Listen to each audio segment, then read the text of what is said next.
علیہ وآلہ وسلم، نیت المؤمنی خیر من عملی، مومن کی نیت اس کے عمل سے بہتر ہے۔ اللہ عز و جل کی رضا پانے اور ثواب کمانے کی غرض سے سلسلہ دیکھنے سے پہلے اچھی اچھی نیتیں فرما لیجئے۔ اللہ عز و جل کی رضا کی خاطر علم دین حاصل کروں گا، سیکھ کر دوسروں تک نیکی کی دعوت پہنچاؤں گا، خاص خاص باتیں لکھوں گا، اول تا آخر دیکھوں گا۔ دل کو مہکاتی خوشبوئے رمضان، دل کو مہکاتی خوشبوئے رمضان۔ الحمد للہ رب العالمین والصلاة والسلام علی سید الانبیاء والمرسلین، اما بعد فاعوذ باللہ من الشیطان الرجیم، بسم اللہ الرحمن الرحیم۔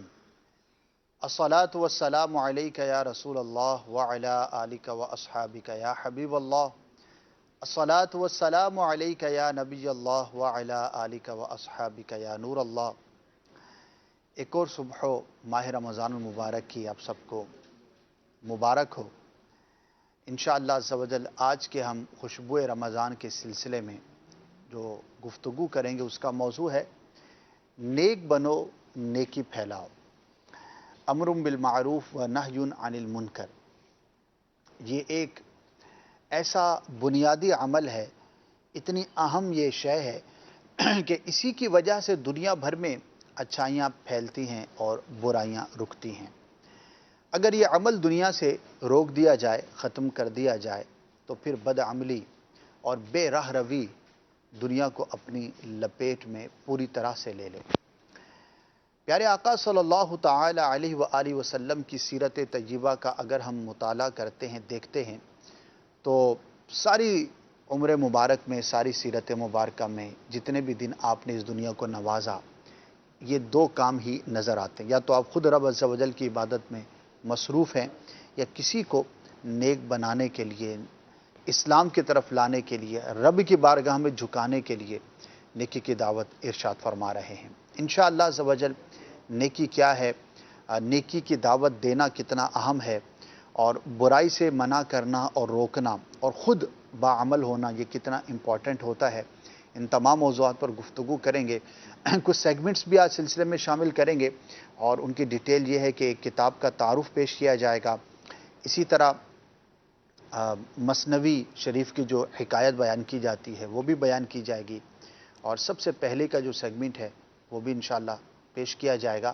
اور آج آخری آدھا گھنٹہ خوابوں کی تعبیر سے متعلق بھی آپ کی کالز اور میسیجز کو شامل کیا جاتا ہے۔ انشاءاللہ عز و جل کچھ دیر کے بعد ان سیگمنٹس کی جانب بھی بڑھیں گے۔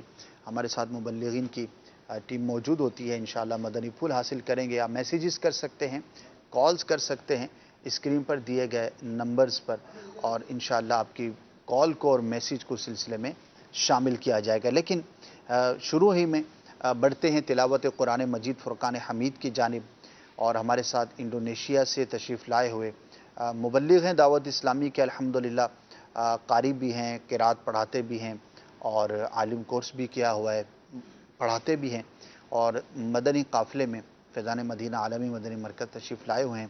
بڑی خوبصورت قرات ہے ان کی، آئیے ان سے قرآن مجید فرقان حمید کی تلاوت سنتے ہیں۔ خوشبوئے رمضان،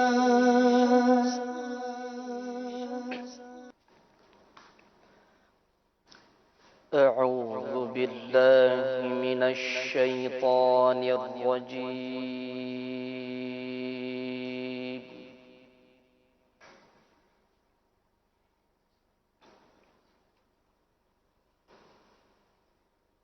بسم الله الرحمن الرحيم.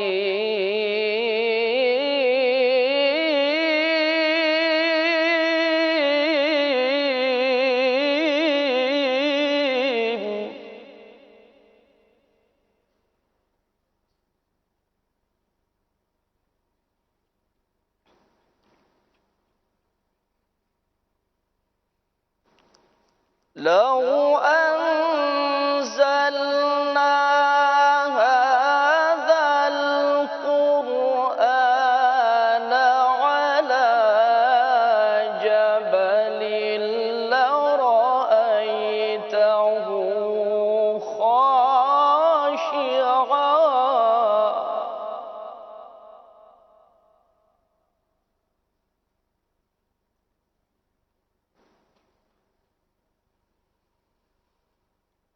لرأيته خاشعا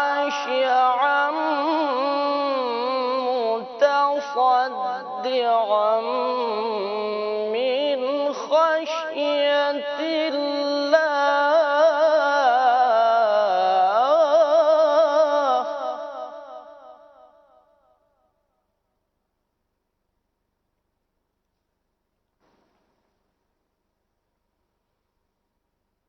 وتلك الأمثال نضربها للناس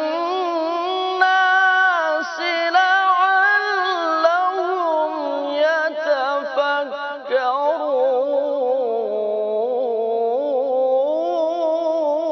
يتفكرون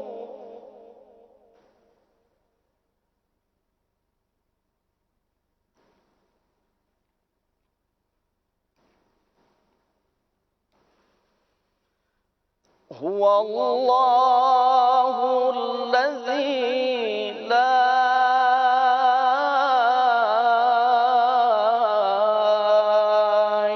إله إلا هو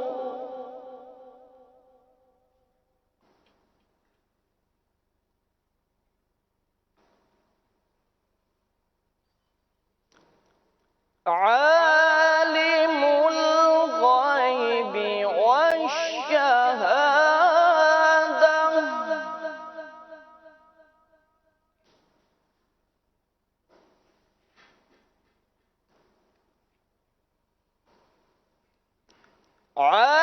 عالم الغيب والشهادة هو الرحمن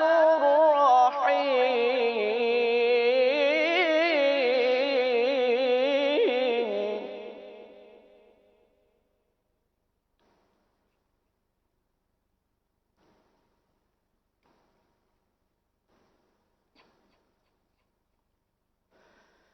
هو الله الذي لا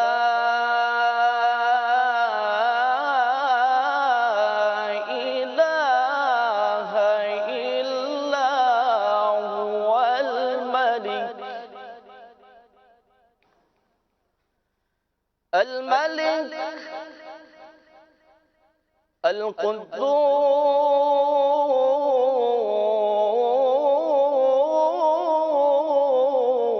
القدوس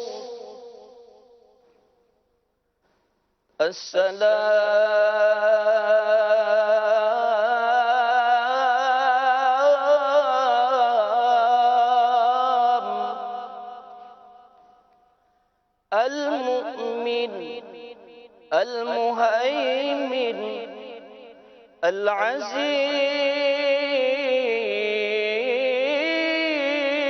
العزيز الجبار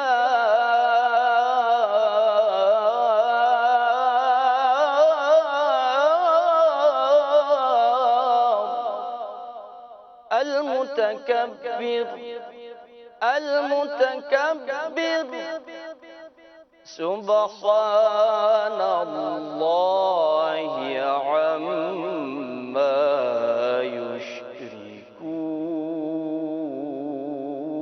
يشركون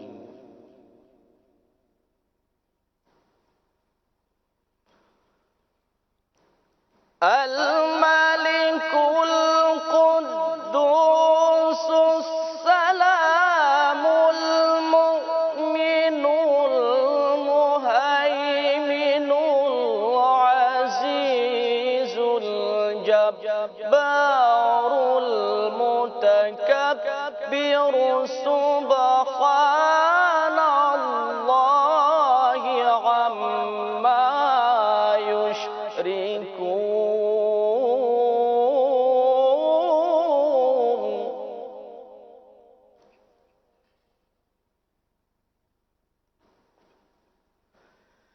هو الله الخالق البارئ المصور له الأسماء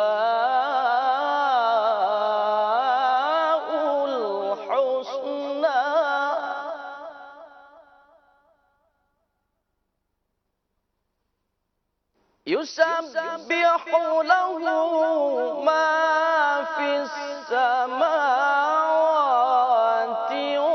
والأرض وهو العزيز الحكيم.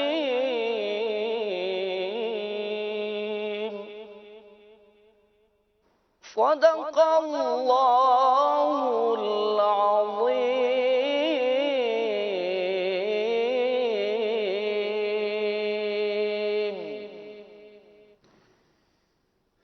ماشاء اللہ، بہت ہی خوبصورت اور پیارے انداز میں ہم نے سورہ حشر کی آخری آیات کی قرأت سنی۔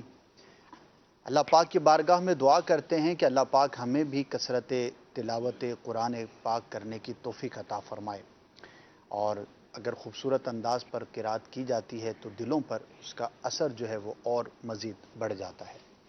اب سنتے ہیں کلام کو انشاءاللہ، پھر اس کے بعد اپنے موضوع سے متعلق گفتگو کو شامل کریں گے۔ دیکھتے ہیں آج نعت خوان اسلام بھی ہمیں کیا سنا رہے ہیں۔ صلی اللہ علیہ یا رسول اللہ وسلم علیہ یا حبیب اللہ۔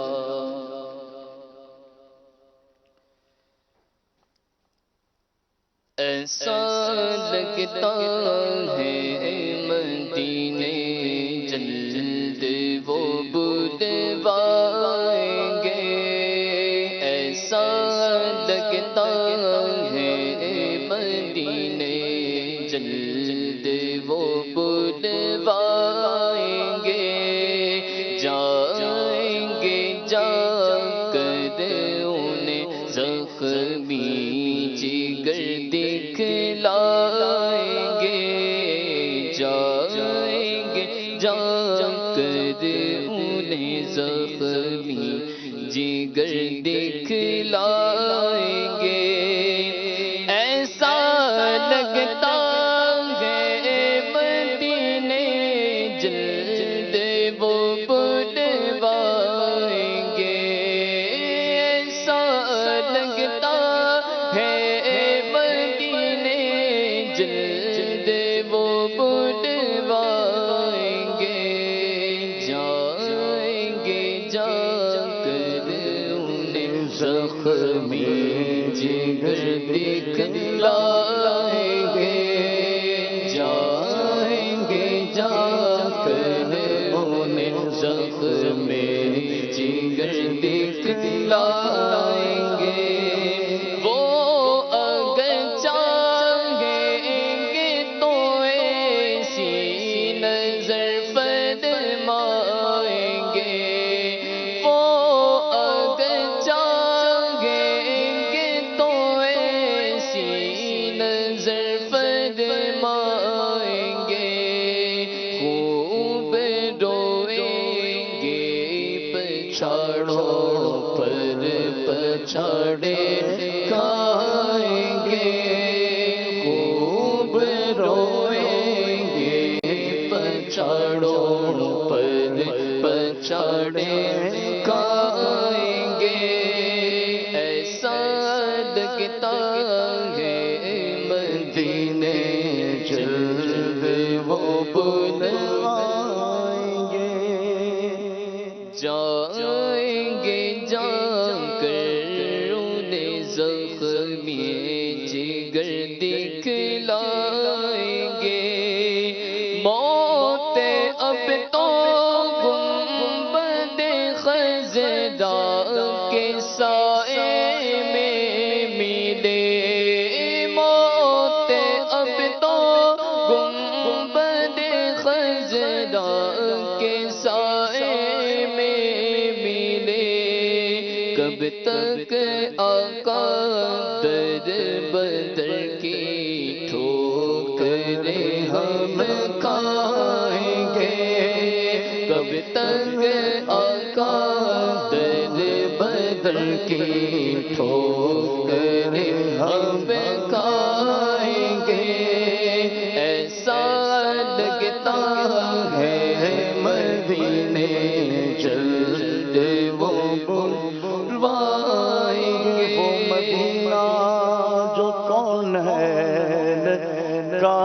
تاج ہے، جس کا دیدار عاشقی معراج ہے، زندگی میں خدا ہر مسلمان کو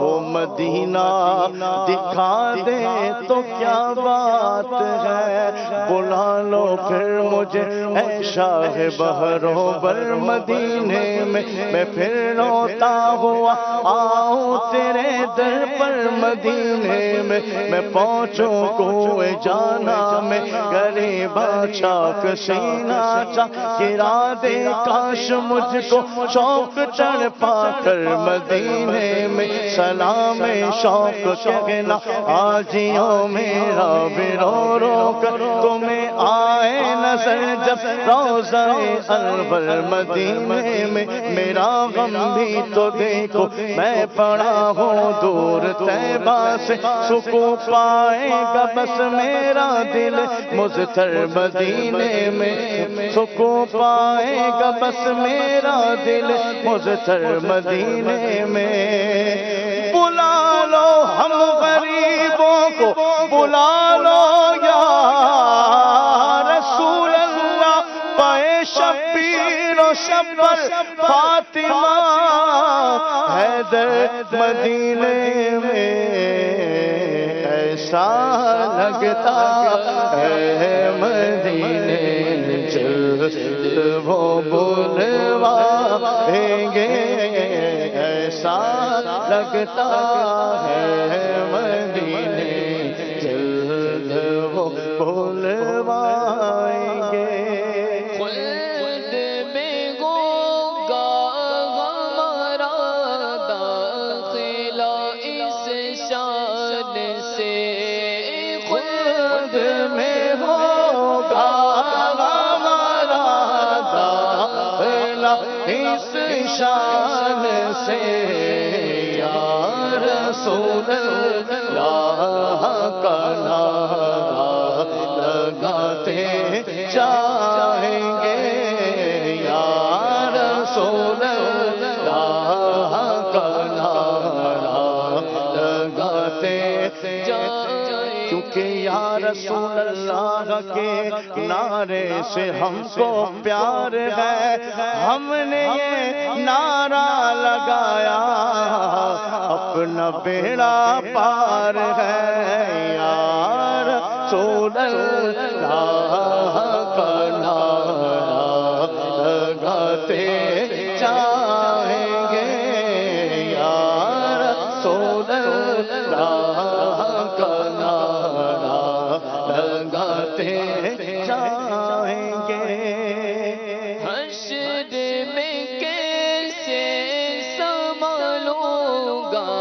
میں اپنے آپ کو، حشر میں کیسے سنبھالوں گا میں اپنے آپ کو، آ میرے عطار آؤ جب وہاں فرمائیں گے، آ میرے عطار آؤ جب وہاں فرمائیں گے۔ کلام بھی جاری رکھیں گے، اور آج جو ہمارا نیکی کی دعوت کا موضوع ہے اس کو بھی ہم نے شامل کرنا ہے، ماشاءاللہ دو نعت خوان ہیں تو آج کافی رونق رہے گی، اللہ پاک ہمیں مزید برکت عطا فرمائے۔ حسنین بھائی سے سٹارٹ کرنا چاہوں گا، آج کا جو ہمارا موضوع ہے کہ نیکی کی دعوت جو ہے وہ پیش کرنا اور برائی سے منع کرنا، تو ظاہر ہے کہ قرآن مجید فرقان حمید ہمارے لیے سب سے بنیادی منبع ہے، محور ہے، ایک فاؤنڈیشن ہے ہمارے تمام علوم کی، اسلام کی بنیاد کی۔ تو قرآن و حدیث کی روشنی میں اگر کچھ مدنی پھول بیان ہوں کہ یہ نیکی کی دعوت دینا کتنا زیادہ اہم کام ہے۔ جی بالکل اسد بھائی، قرآن پاک تو مسلمانوں کے لیے امام ہے اور مسلمانوں کے لیے راہ نجات ہے۔ قرآن تو اللہ تبارک و تعالیٰ کا وہ لاریب کلام ہے کہ جس کو دیکھنا بھی عبادت ہے، چھونا بھی عبادت ہے، جس کو چومنا بھی عبادت ہے، جس میں شفا بھی ہے، وفا بھی ہے، کنز بھی ہے، سبحان جس اللہ، میں سبحان خزانے بھی ہیں، جس میں سبع مثانی بھی ہے، سورۃ الفاتحہ بھی ہے، سب کچھ جس میں آخرت کی کامیابی بھی ہے، حشر کی کامیابی بھی ہے، قبر کی کامیابی بھی ہے، سب کچھ قرآن پاک میں موجود ہے۔ تو قرآن پاک نبی پاک صلی اللہ تعالی علیہ وسلم پر نازل ہوا، اس کا بنیادی جو مقصد ہے، وہ بنیادی مقصد جسے قرآن پاک کی عبادت مقصودہ بھی کہا جاتا ہے، جی اور وہ یہ ہے کہ لوگ مسلمان اس قرآن پاک میں غور و فکر کر کے اللہ تبارک و تعالیٰ کو راضی کر لیں۔ کیونکہ ہدایت کی کتاب جی ہے، بالکل، ہدایت حاصل کرنا بالکل۔ اس سے مقصد ہے۔ اور قرآن پاک کے ذریعے سے جب بندہ اس میں غور و فکر کرتا ہے اور اس کے احکام پر عمل کرتا ہے اور پھر وہ اللہ تبارک و تعالیٰ کو راضی کرنے کی کوشش کرتا ہے، تو یقیناً یہی کام نیکی کرنا بھی ہے اور نیکی پھیلانا بھی ہے۔ قرآن پاک میں متعدد آیات میں مسلمانوں کو یہ ترغیبات دی گئی ہیں کہ وہ خود بھی نیکیاں کریں اور دوسروں کو بھی نیکی کا حکم دیں۔ مثلاً اور نبی پاک صلی اللہ تعالی علیہ وسلم کی امت کا ایک خاصہ بھی یہی ہے کہ یہ امت اس لیے اللہ تبارک و تعالیٰ نے بنائی، یہ امت دیگر امتوں میں بہترین بھی اسی لیے ہے، فضیلت والی بھی اسی لیے ہے کہ یہ نیکی کی دعوت دیتی ہے اور برائی سے منع کرتی ہے۔ فضیلت کی وجہ فضیلت، جی بالکل۔ اللہ تبارک و تعالیٰ قرآن پاک میں ارشاد فرماتا ہے، یؤمنون باللہ والیوم الآخر وَيَأْمُرُونَ بِالْمَعْرُوفِ وَيَنْهَوْنَ عَنِ الْمُنْكَرِ جی وَيُسَارِعُونَ فِي الْخَيْرَاتِ، جی کہ وہ لوگ جو اللہ تبارک و تعالیٰ پر اور آخرت کے دن پر ایمان لائے رکھتے ہیں۔ اور وہ نیکی کا حکم دیتے ہیں اور برائی سے منع کرتے ہیں جی اور بھلائی کی طرف، نیکی کی طرف جلدی کرتے ہیں، اللہ ان کی جزا بیان ہوئی، اولئک من الصالحین، یہی لوگ ہیں جو نیک ہیں، نیک لوگوں کیا میں بات ہے، یعنی کہ نیکی کی دعوت دینا اور دوسروں کو برائی سے منع کرنا یہ صالحین کی علامت قرار دیا گیا ہے۔ کتنی ایک بنیادی چیز ہے، اور اگر ہم اپنے معاشرے پر غور کرتے ہیں اور تھوڑا اطراف پر غور کرتے ہیں تو آج جو ہے وہ نیکی کی دعوت دینا اور برائی سے منع کرنا، اس طرف لوگوں کا رجحان کم سے کم ہوتا چلا جا رہا ہے۔ آپ کیا کہتے ہیں، کیا تجربہ آپ کا؟ جی بسم اللہ الرحمن الرحیم۔ بالکل ہمارے معاشرے میں جو ایک بے راہ روی کا مشاہدہ عام طور پر کیا جاتا ہے، اس کی بیسک بنیاد یہی ہوتی ہے کہ ہم نے نیکی کی دعوت دینا چھوڑ دی۔ کیا اساتذہ، کیا والدین، کیا سرپرست سامنے والوں کی، اپنے ماتحتوں کی غلطی کو دیکھتے ہوئے چشم پوشی کرتے ہیں، صرف نظر کرتے ہیں، یا بعض اوقات یہ ہوتا ہے کہ میرا ان سے کیا تعلق ہے۔ ایک تو ایک ہے بندہ اپنے بہت ہی قریب کو سمجھانے کی کوشش کرتا ہے، والدین کوشش کرتے ہیں اپنے بچوں کو سمجھائیں، اور وہ بھی ان معاملات میں کہ جن کا نفع والدین کو مقصود ہوتا ہے یا جن سے اپنے بچوں کو دنیاوی اعتبار سے بچانا مقصود ہوتا ہے۔ نیکی کی دعوت دینا بیسیکلی جو ہم ایک دین اور ایمان کے اعتبار سے بات کر رہے ہیں، یہ اتنا اہم ہے کہ یہ منصب اللہ تبارک و تعالیٰ نے انبیاء کرام علیہ الصلوۃ والسلام کو عطا فرمایا۔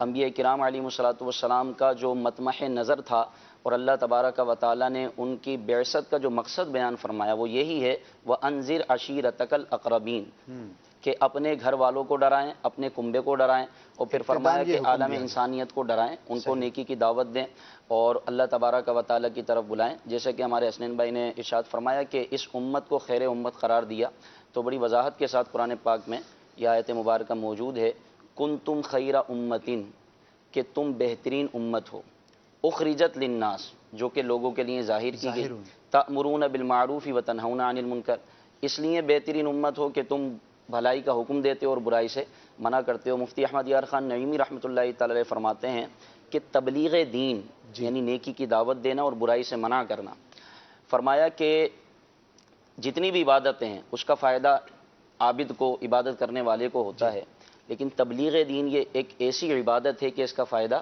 دوسروں کو ہوتا ہے۔ حسن بصری رحمۃ اللہ تعالی علیہ فرماتے ہیں کہ سرکار علیہ صلاۃ والسلام سے پوچھا گیا کہ یا رسول اللہ سب سے افضل بندہ اور سب سے اچھا بندہ کون ہے؟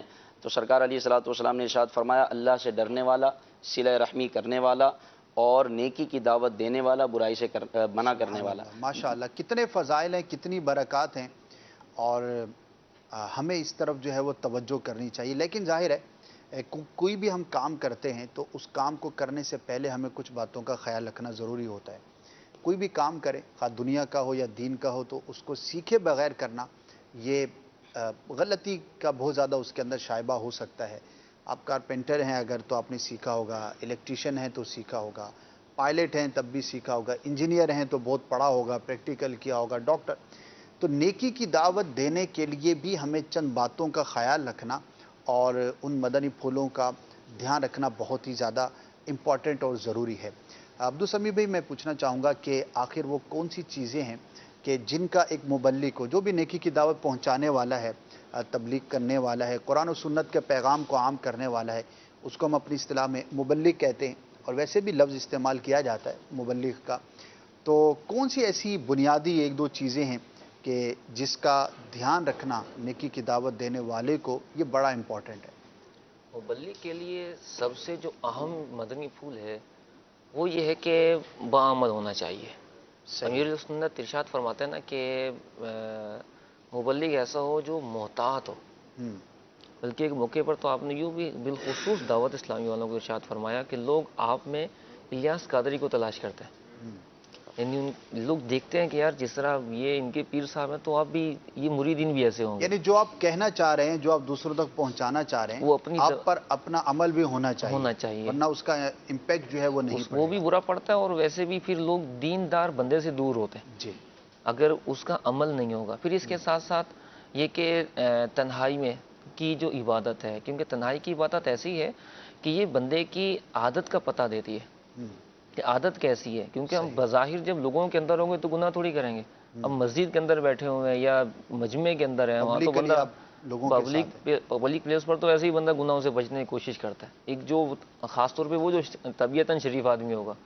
لیکن تنہائی میں کیا ہے، یہ ہر ایک اپنے بارے میں بہتر جانتا ہے کہ میری تنہائی کی کیفیت کیا. یعنی تنہائی کی عبادت جو ہے اس کے ظاہر پر امپیکٹ ڈالتی ہے. قرآن کی آیت بھی ہے نا، اَتَأْمُرُونَ النَّاسَ بِالْبِرِّ وَتَنْسَوْنَ أَنفُسَكُمْ، کہ مفہوم یہ ہے کہ کیا تم لوگوں کو بر یعنی کہ بھلائی کی دعوت دیتے ہو، حکم دیتے ہو، اور اپنے آپ کو بھلائے بیٹھے ہو. یعنی کہ سب سے پہلے جو ہے وہ جو آپ بات کرنے جا رہے ہیں اس پر آپ کا اپنا عمل ہونا چاہیے. ایک بزرگ کا واقعہ مجھے یاد آیا کہ آپ جو ہے وہ گوشت خریدنے کے لیے تشریف لے جاتے تھے، اور جو قصاب تھا وہ جو چھیچڑے وغیرہ ہوتے تھے وہ آپ کو پہلے دے دیتا تھا، اور آپ لے جاتے تھے اور بلی وغیرہ پالی ہوئی تو اس کو آپ ڈال دیتے تھے. تو قصاب جو ہے وہ کچھ گڑبڑ کرتا تھا ناپ تول کے اندر اور اس کے گوشت کا جو بھی اس کا کام تھا. تو آپ رحمۃ اللہ تعالی علیہ نے چاہا کہ میں اس کو سمجھاؤں اور اس کو نیکی کی دعوت دوں اور اس کو اس گناہ سے جو ہے نا وہ باز رکھوں. تو جب آپ تشریف لے کر گئے اور آپ نے اس کو کہا کہ بھائی آپ اپنے کام کے اندر اس چیز کو جو غلطی کرتے ہو اس کو آپ درست کر لو، تو اب وہ چونکہ چھیچڑے دیتا تھا، کچھ اضافی گوشت جو ہے وہ آپ کو پیش کر دیا کرتا تھا، تو اس کے ذہن میں یہ تھا کہ یہ مجھے کیوں سمجھائیں گے نا. تو ایک تکبر بھی آ جاتا ہے بندے کے دل کے اندر. تو کہنے لگا کہ ان کو، حضور آپ کو پتہ ہے کہ آپ جو ہے وہ مجھ سے چھیچڑے اور یہ زائد گوشت جو ہے وہ لے کر جاتے ہیں. تو آپ نے فرمایا کہ ہاں میں لے کے جاتا تھا، لیکن آج جب میں نے تمہیں آ کر یہ نیکی کی دعوت دینی تھی اور برائی سے منع کرنا تھا تو میں اپنی بلی کو مار کے آیا ہوں، یعنی کہ اب مجھے تمہارے چھیچڑوں کی حاجت نہیں ہے. تو مبلغ کا خوددار ہونا یہ بھی بڑا امپورٹنٹ ہے. یعنی کہ وہ چیزیں کہ جو سامنے والے کے لیے ایسی ہو سکتی ہیں کہ جس کی وجہ سے آپ کی اہمیت اس کی نظر میں گر جائے، تو ان کاموں سے بچنا آپ کے لیے بڑا ہی ضروری ہے. اسی میں سے ایک یہ ہے کہ جو مدنی پھول عبدالسمیع بھائی نے بتایا کہ مبلغ کو باعمل ہونا چاہیے، اور ظاہر ہے کہ باعمل شخص کا ہی امپیکٹ ہوتا ہے.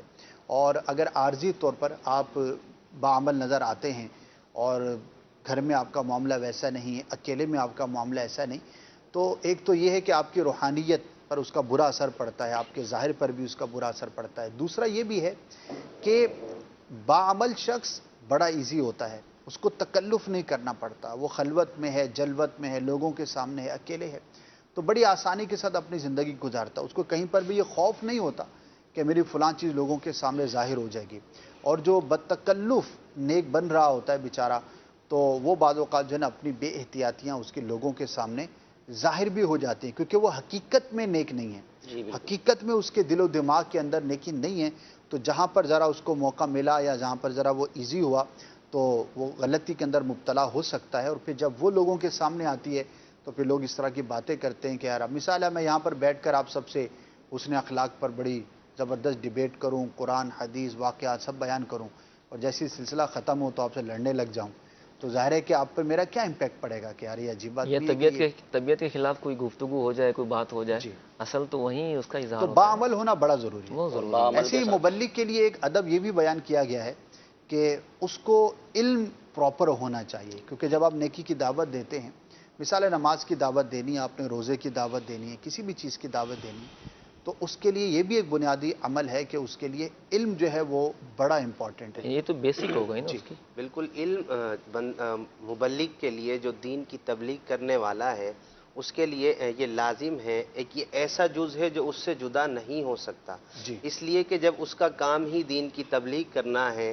تو وہ اس معاملے میں مہارت تامہ حاصل رکھتا ہوگا، تبھی تو وہ لوگوں کو سمجھائے گا۔ جی۔ علم جب ہوگا تو وہ اپنی بات کو کما حق کو دوسرے تک پہنچا سکے گا، معافی ضمیر جو وہ بیان کرنا چاہتا ہے وہ اسے اکمل طریقے تک دوسرے لوگوں کو پہنچائے گا، ورنہ غلط مسئلہ بھی تو بتا بالکل۔ سکتا ہے نا۔ اب جیسے اچھا دوسری بات یہ کہ جب اسے کسی بھی معاملے میں کوئی دین کی دعوت دینی ہو، تبلیغ کرنی ہو، تو پھر وہ اپنا ایک پہلے ذہن بنائے کہ میں نے اس معاملے میں دین کی دعوت عام کرنی ہے، جی۔ اور جگہ اپنی جہاں اس نے جانا ہے پہلے دیکھ لے کہ آج میں نے یہاں یہ موضوع پر گفتگو کرنی ہے، اس معاملے میں دین کی دعوت دینی ہے، انشاءاللہ عز و جل اس سے بھی بہت فائدہ ہوگا۔ تیاری اب کرے گا جیسے- نا پہلے۔ بالکل تیاری۔ اب جیسے ایک شخص ہے وہ اس کا کام ہے نیکی کی دعوت دینا، اب وہ تاجروں میں بیٹھ کر اگر تجارت کے احکام بیان کرے گا تو غلطی کر دے گا۔ صحیح۔ ایک شخص کا کام ہے وہ لوگوں کو نیکی کی دعوت دیتا ہے، لیکن اگر اب وہ طلاق کے مسائل بیان کرنا شروع کر دے گا تو غلطی کر دے گا۔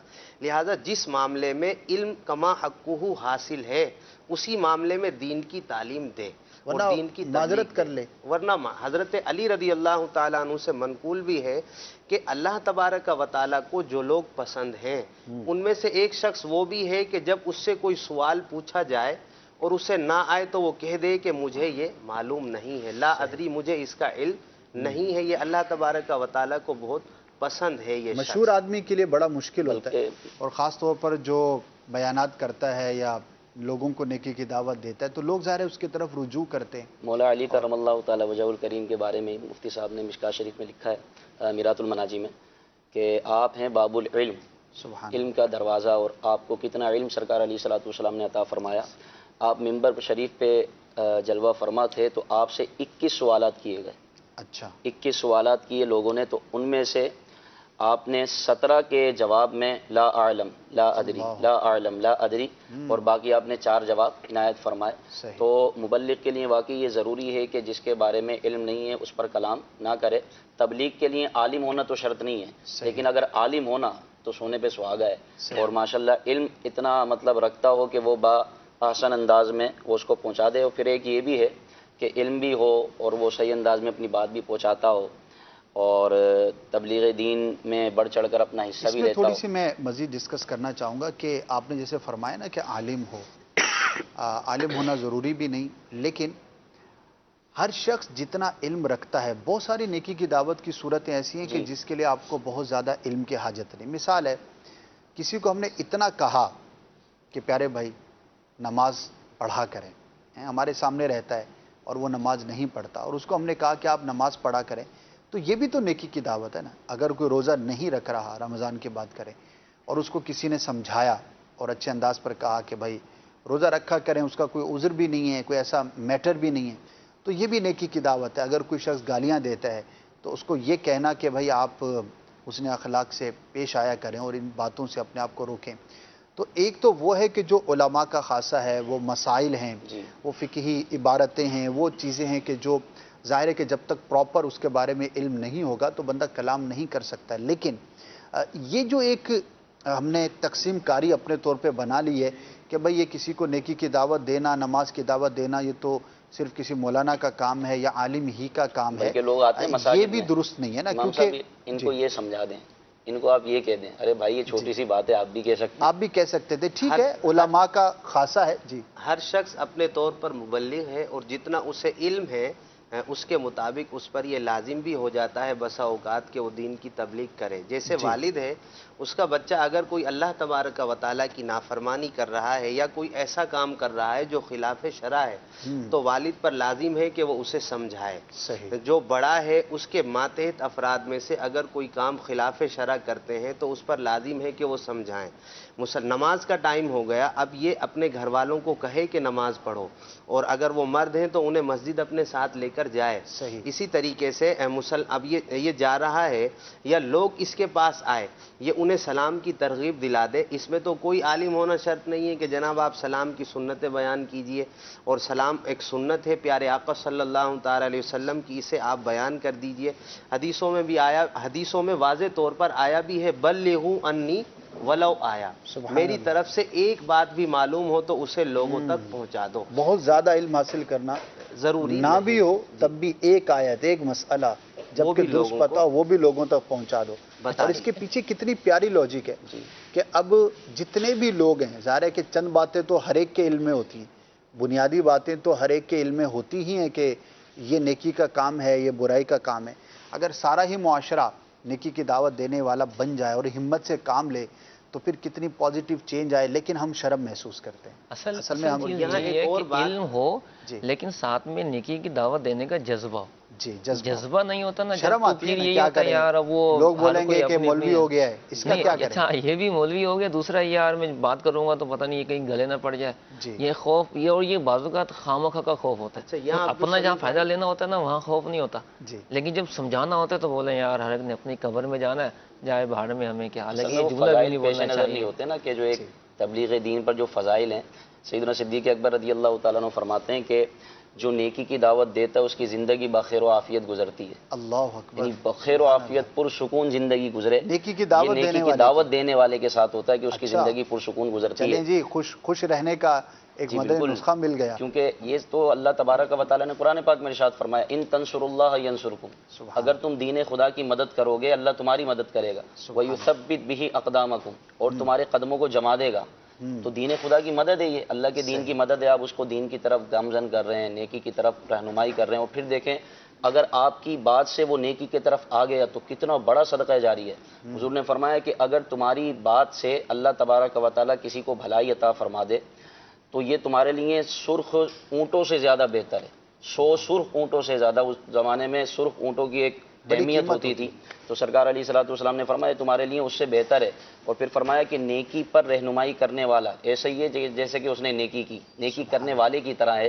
مولا مرتضیٰ حضرت علی المرتضیٰ کرم اللہ تعالی وجہ الکریم فرماتے ہیں کہ نیکی کی دعوت دینا اور برائی سے منع کرنا یہ بہترین جہاد ہے. سبحان اللہ، بہترین جہاد ہے. تو بعض اوقات فضائل پیش نظر نہیں ہوتے. جذبہ ہمارا جب ہی بڑھے گا جب ہم فضائل کو پڑھیں گے. کتنی زبردست بات کی ہے کہ حدیث پاک ہے نا، الدال علی الخیر کفاعلہ، یعنی کہ ہمارا کام ہے نیکی کی دعوت دینا. اب اگر وہ کرتا ہے یا نہیں کرتا تب بھی ہمیں تو ثواب مل جائے گا، اور اگر وہ کر لیتا ہے تو پھر انشاءاللہ ہمارے اجر میں مزید اضافہ ہوگا.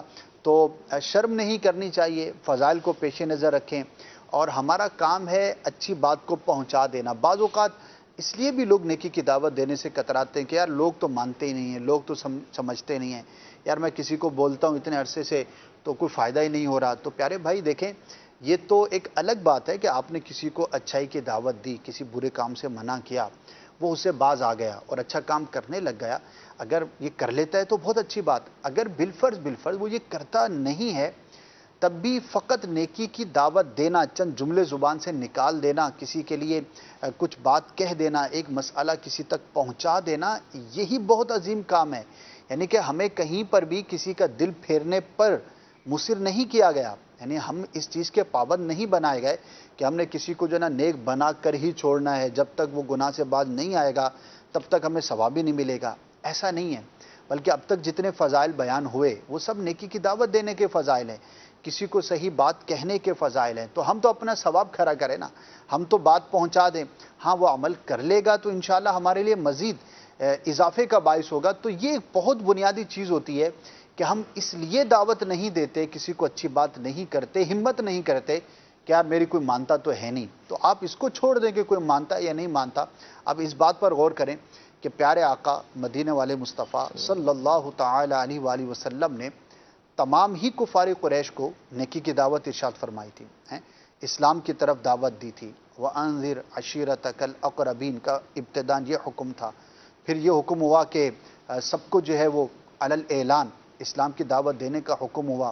وہ کوہ صفا کا مشہور واقعہ ہے، اس طرح اور بھی واقعات ہیں۔ تو کیا سب نے کلمہ پڑھ لیا تھا؟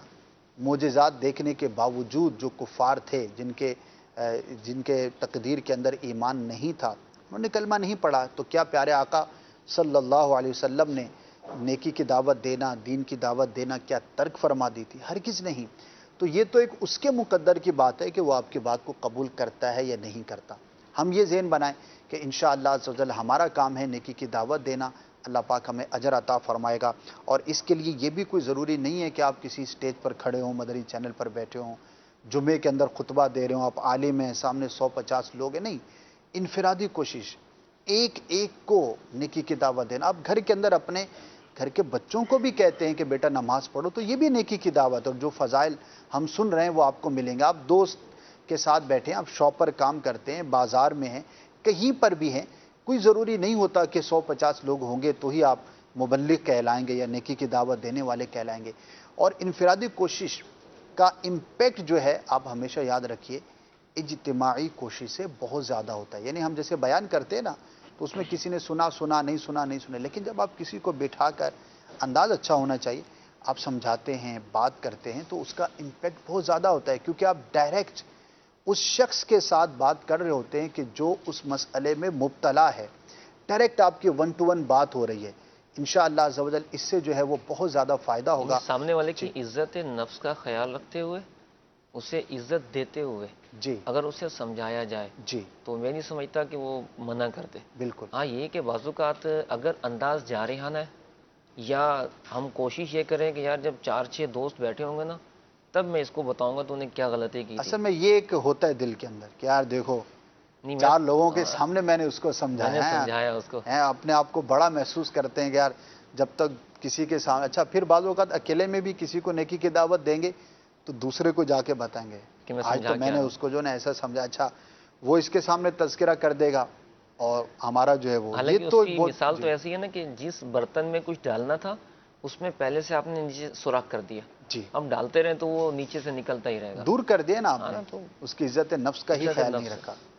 پیارے آقا صلی اللہ تعالی علیہ وسلم کی ایک سنت مبارکہ یہ بھی ہے کہ جب آپ کسی شخص کو کسی برے کام میں دیکھتے تو بہت مرتبہ ایسا ہوتا کہ لوگوں کو ارشاد فرماتے کہ مسجد میں جمع ہو جاؤ، اعلان ہو جاتا، صحابہ کرام دیگر لوگ جمع ہو جاتے، آپ ممبر اطہر پر تشریف فرما ہوتے اور ایک جنرلی بات ارشاد فرماتے کہ لوگوں کو کیا ہو گیا ہے کہ وہ ایسے کام میں مبتلا اللہ ہے، اکبر، تاکہ اس شخص کا پردہ بھی رہ جائے اور سب تک دوسروں تک بات بھی پہنچ جائے، اور سب تک کتنا ایک خوبصورت انداز ہے۔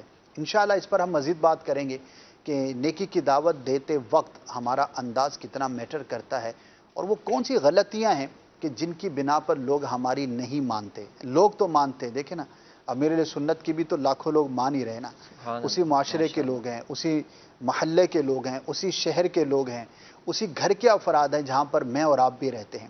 میری اور آپ کی نہیں مانی جاتی اور امیر علیہ سنت کی اتنی مانی جاتی ہے، اس کی وجہ کیا ہے؟ انشاءاللہ ہم کچھ ایسے مدنی پھولوں کو بھی حاصل کرنے کی کوشش کریں گے کہ آخر وہ کون سے ایسے اعمال ہیں کہ جن کا ہم خیال رکھیں گے تو اللہ پاک کی رحمت سے ہماری نیکی کی دعوت دینے کے انداز میں جان بھی ہوگی، تاثیر بھی ہوگی۔ لیکن اس سے پہلے ایک کتاب کا تعارف ہمارا سیگمنٹ ہوتا ہے، اسے شامل سلسلہ کرتے ہیں، پھر انشاءاللہ اپنی گفتگو کو آگے بڑھائیں گے۔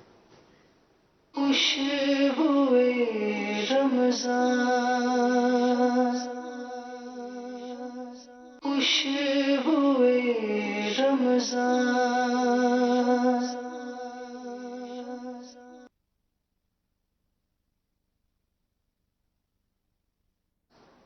الحمدللہ رب العالمین والصلاة والسلام علی سید الانبیاء والمرسلین، اما بعد۔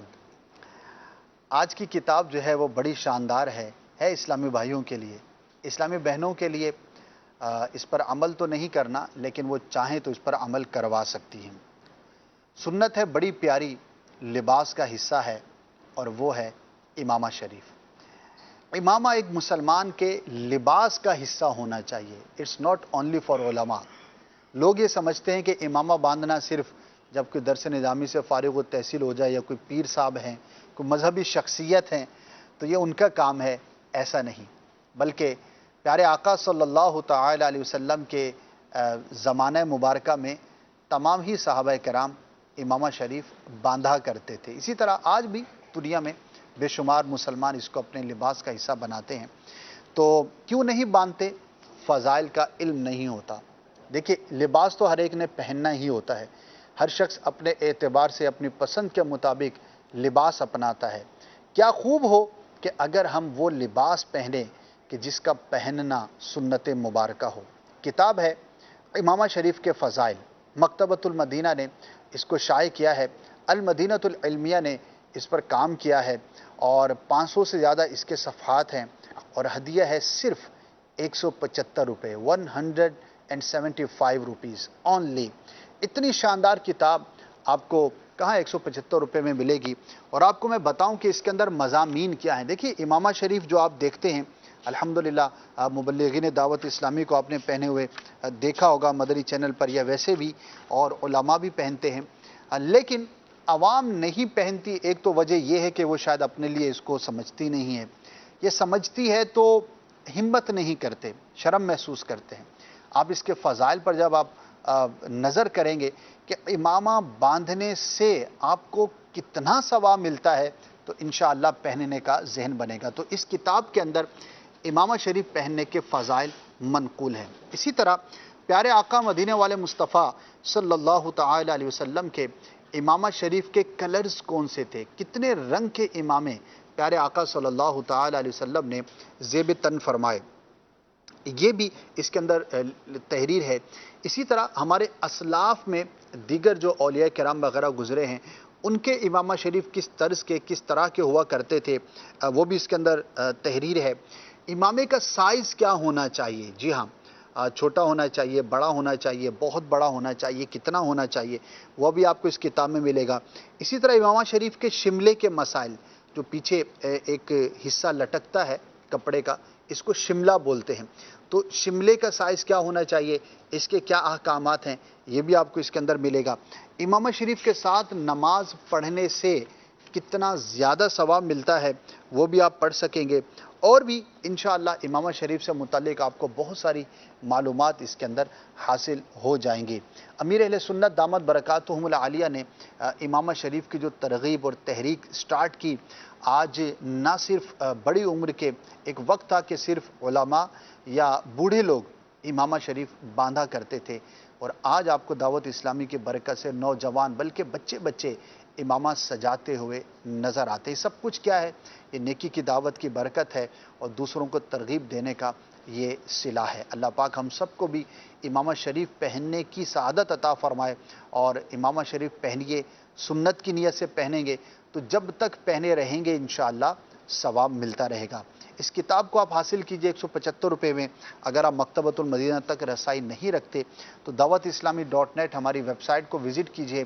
اسی طرح مکتبۃ المدینہ کی بھی ہماری ویب سائٹ ہے, وہاں سے بھی انشاءاللہ آپ کو یہ کتاب میسر آ جائے گی. اللہ پاک سے دعا کرتے ہیں کہ اللہ پاک ہمیں دیگر کتابوں کے ساتھ ساتھ اس کتاب کو بھی حاصل کرنے کی توفیق عطا فرمائے. کیا خوب ہو کہ عید قریب ہے, امامہ شریف باندھ کر ہم نماز عید ادا کریں, اور اس کی برکت سے پھر ہمیشہ کے لیے سنت پر عمل کرتے رہیں. اللہ پاک ہمیں توفیق عطا فرمائے. آمین بجاہ النبی الامین صلی اللہ تعالی علیہ وآلہ وسلم. خوشبوئے رمضان، خوشبوئے رمضان.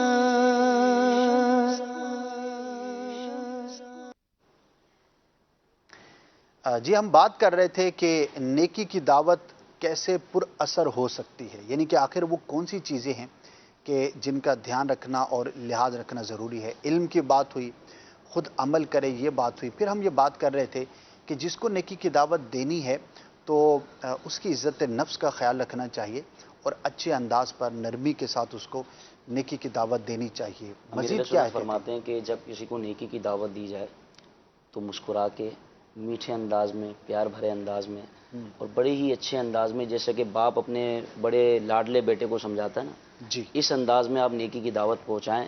اللہ تبارک و تعالی آپ کی بات پر آپ کو ثواب عطا فرمائے گا، اور اللہ نے چاہا تو اس کا دل پھر جائے گا. ایک شخص امیر علیہ سنت کی بارگاہ میں آئے وہ فیر مدنی مذاکرے میں، جی تو بڑی عمر تھی ان کی، کافی ضعیف العمر تھے. تو انہوں نے رونا شروع کر دیا اچھا. اور کہا کہ باپا جان، میں اپنے بچوں کو بہت بولتا ہوں کہ وہ نماز پڑھیں نماز پڑھیں نماز پڑھیں، لیکن وہ نہیں سنتے، میری بات نہیں مانتے. تو امیر علیہ سنت نے فرمایا کہ آپ کس طرح بولتے ہیں؟ کہا کہ یعنی بس بتائیں غصہ آ کیسے جاتا ہے. جی آپ کا انداز کیا ہوتا ہے؟ تو انہوں نے اپنا وہی انداز، جس ریئل انداز جو سے وہ تھا. بچوں کو کہتے ہیں نماز کا، وہی انداز جو ہے امیر علیہ سنت کے سامنے جو ہے ظاہر کیا. تو امیر علیہ سنت نے فرمایا کہ اب آپ جو ہے نا اپنے بچوں کے سامنے ذرا اپنے 2 آنسو بہائیے گا اور کہیے گا کہ بیٹا اپنے باپ کی بات مان لو، میرے ساتھ مسجد چلو. صحیح. تو پھر بعد میں کبھی اسلامی بھائی کی طرف سے یہ پیغام ملا ان کا کہ الحمدللہ جو امیر علیہ سنت نے بتایا تھا نا، میں نے 2 آنسو بہائے اور بڑی لجاجت کے ساتھ اپنے بیٹوں سے کہا کہ بیٹا نماز پڑھنے چلو. اسی وقت بیٹے میرے ساتھ مسجد میں چلے گئے. تو یہ بھی ایک ہوتا ہے کہ ایک عاجزی والا انداز ہو. گھر کے اگرچہ بڑا فرد ہے، آپ اگرچہ اپنے اعتبار سے بڑے ہیں، لیکن جب کسی کی اصلاح کرنی ہوتی ہے تو پھر بڑا بن کے نہیں کرنی ہوتی، یعنی محبت سے کرنی ہوتی ہے. ایسا بڑا بن کہ آپ اس کو ذلیل کریں تو یہ درست نہیں ہے. اصل میں محبت بعض سے ایسے منصب ہیں جیسے والدین سمجھتے ہیں کہ شاید ہم چونکہ والدین ہیں، ہمارے حقوق ہیں، تو اب ہم جیسا چاہیں سلوک کریں. جی بالکل. ایسے استاد بھی بعض اوقات جو ہے وہ یہ سمجھ رہے ہوتے ہیں کہ بس اب ہمیں جو ہے نا وہ ہر طرح کی سختی کرنے کی اجازت ہے. اچھا، جیسا چاہیں اور جب چاہیں، چاہے موقع ہو یا نہ ہو. دل آزاری تو باپ کو کرنے کی بھی اجازت نہیں ہے. اچھا، اس کے دیکھیں ماں علاوہ باپ کا بچہ سو ادب رہا اور ہے، حقوق اپنی جگہ پہ. جیسے بچہ سو رہا ہے، سوتے ہوئے اسے لات مار کے بولے چل نماز پڑھنے چل، جبکہ وہ عادی بھی نہیں ہے اور عمر بھی بڑی ہے اس سے، جی تو یہ تو نقصان ہی ہوگا. بالکل ہاں، جب ایسے اب کھانا کھا کے بچہ فریش ہو چکا، اچھے موڈ میں ہے، اب جس انداز سے نیکی کی دعوت دی جاتی ہے، جس طرح فضائل ہیں اس کے، اس انداز سے اس کو سمجھائے گا تو اب یہاں سمجھانا فائدہ مند بھی ہوگا. اصل میں ہم سمجھانے کے لیے نا عبد السمیع بھائی، ہم بعض اوقات ایسا کر رہے ہوتے ہیں، سمجھانے کے اندر اندر ہم اس کو باغی کر رہے ہوتے ہیں، اپنے سے دور کر رہے ہوتے ہیں اور ایسا انداز اختیار کر رہے ہوتے ہیں جو کہ جارحانہ ہوتا ہے. میٹھے بول کی اتنی برکتیں ہیں، امیر علیہ سنت فرماتے ہیں کہ ایک میٹھا بول انسان کو کہاں سے کہاں پہنچا دے. آپ کی ایک مسکراہٹ، میٹھا بول تو چلے بہت دور ہے، ایک مسکراہٹ سے دیکھنا ہی انسان کو پتہ نہیں کہاں سے کہاں پہنچا دیتی ہے. اور اس کی سینکڑوں مثالیں کہ امیر علیہ سنت نے مسکرا کے دیکھا تو بس مسکرانا ہی کام آ گیا اور اس نے اپنے گناہوں سے توبہ کر لی. ایک محبت بھرا انداز اختیار کرنا چاہیے. اپنی اولاد کے ساتھ کیا انداز اختیار فرماتے ہیں کہ اللہ ان کو حکم نہیں دیتے، اللہ بلکہ ان کے ساتھ یہ ہوتا ہے کہ بیٹا میرا مشورہ ہے، یہ کام یوں کر لیجئے. آپ سے سوال ہو باپا یہ تو آپ کا بیٹا ہے اور آپ یوں مشورہ کیوں دے رہے ہیں انہیں؟ اور میں مشورہ اس نیت سے کہ اگر مان لے گا تو صحیح ہے، نہیں مانے گا تو کم از کم نافرمان تو نہیں ٹھہرے گا. یہ تو بہت گناہگار بھی بڑا نہیں پن ہوگا. ہے نا. بالکل بالکل. امیر سنت کا بہت بڑا پن ہے. اور بعض چیزیں تو ایسی ہیں کہ جو صرف امیر سنت کی ذات ہی میں دیکھی ہے اور ایسا خاصہ ہے. آپ سے کسی نے سوال کیا کہ آپ نے جو ہے یہ اتنے سارے افراد کو اپنے ساتھ کیسے ملا لیا نا، اتنی بڑی تحریک بنا لی. آج لوگ یونین بناتے ہیں، بینر بڑا ہوتا ہے، لوگ کم ہوتے ہیں، ساتھ چلنے والے جو ہے وہ کم پائے جاتے ہیں اور لوگوں کو فالو نہیں کرتے. بہت مشکل ہوتی ہے کہ بہت لالچ دیتے ہیں، کیا کچھ کرتے ہیں. تو بظاہر دنیا کی کوئی بھی چیز ہمیں یہاں پہ تقسیم کرتے ہوئے نظر نہیں آتی، لیکن پھر بھی لاکھوں لوگ آپ کو فالو کرتے ہیں. تو امیر علیہ سنت نے ارشاد فرمایا کہ میں نے ایک کام پکڑا ہوا ہے، میری سمجھ میں آ گیا ہے. میں یہ غور کرتا ہوں کہ میں سامنے والے کے دل میں کس راستے سے داخل ہو سکتا ہوں، میں کیسا انداز اختیار کروں، کیا بات کروں، کیا عمل کروں، کون سا ایسا میں انداز اختیار کروں کہ میں اس کے دل میں اتر جاؤں. بس میں وہ راستہ اختیار کرتا ہوں اور لوگوں کے دل میں اترنے کی امیر علیہ سنت فرماتے ہیں نا، مجھے یاد نہیں ہے کہ میں نے کتنے جنازے پڑھائے اور میں نے کتنے نکاح پڑھائے فی سبیل اللہ. یہ دل میں اترنے والے راستے ہیں. اور پھر اس میں جو ایک اصلاح امت کا جس کو درد ہوتا ہے نا اسد بھائی، تو وہ واقعی دل میں اترنے کے لیے راستے تلاش کرتا ہے. امیر علیہ سنت دامت برکاتہم العالیہ، آپ کی مسکراہٹ، اور آپ فرماتے ہیں کہ جو ملاقات کے لیے کتنی لمبی لمبی قطاریں ہوتی ہیں، لیکن فرماتے ہیں کہ میں مسکرا کے میرے درد ہو جاتا ہے، لیکن اس کے باوجود میں دل جوئی کے لیے مسکراتا ہوں کہ امیر علیہ سنت کی ایک مسکراہٹ سے اس کا دل خوش ہو جائے گا. اب وہ گھنٹوں سے انتظار کر رہا ہے، بالکل اتنا لمبا سفر کر کے آیا ہے اور بڑی دیر کے بعد اس کا وقت آیا ہے. تو امیر سنت فرماتے ہیں کہ مجھے یہ احساس ہوتا ہے کہ اگر میں نے اس کو جو ہے بڑے اسپاٹ چہرے کے ساتھ سلام بھی کیا بھلے، لیکن وہ دل میں خوش نہیں ہوگا، ہو سکتا ہے کہ وہ اس کو مزہ نہ آئے نا. تو صرف اس کے دل میں خوشی داخل کرنے کے لیے بتکلف آپ مسکراتے ہیں. کتنا زبردست انداز ہے. یہ تو ان کی بات ہے کہ جو تھکاوٹ کا بھی شکار ہیں, سینکڑوں ہزاروں لوگ ملاقات کے لیے, ہم سے تو 2-4 لوگ ہی مل رہے ہوتے ہیں, ہمارے پیچھے کون سا رش لگا ہوا ہوتا ہے. لیکن وہ 2-4 لوگوں کے ساتھ, بلکہ اپنے گھر والوں کے ساتھ بھی مسکرا کے بات کرنا, اچھے انداز پر بات کرنا ہمارے لیے بڑا دشوار ہوتا ہے. اللہ پاک ہمیں توفیق خیر عطا فرمائے. کچھ کالز ہیں, انہیں سلسلے میں شامل کرتے ہیں, پھر انشاءاللہ مزید مدنی پھولوں کو آگے بڑھائیں گے. جی سنیں. کاشف محمود اسکار ہوں راولپنڈی سے. میں یہ ماشاءاللہ خوشبو رمضان بہت پیار چلتا. میں یہ سوال تھا کہ ہم کس طرح نیک بنے اور کس طرح نیکی کی دعوت آگے اپنائیں اور برائی سے روکیں. ہم اگر کسی کو کہ کسی جگہ نیکی کی دعوت دیتے ہیں تو آگے سے غلط ریئیکٹ کرتا ہے تو ہم اس بارے میں مدنی پھول ارشاد فرما دیں. ماشاءاللہ سے سب بہت اچھا ہے. اللہ آپ کو برکتیں عطا فرمائے. آمین. دیکھیں کس طرح سے ہم کر سکتے ہیں اس پر ہم نے تو کچھ گفتگو کی ہے, اور جو آپ نے ارشاد فرمایا کہ سامنے والا مس بیہیو کرتا ہے تو ہمیشہ نہیں کرتا, یہ ہمارا ذہن بھی بنا ہوا ہوتا ہے بعض اوقات کہ یار سامنے والا مس بیہیو کرے گا. دوسرا جو ہم بات کر رہے تھے کہ اٹ از مور امپورٹنٹ کہ ہم یہ دیکھیں کہ ہمارا انداز کیا ہے, بجائے اس کے کہ سامنے والا مس بیہیو کرتا ہے.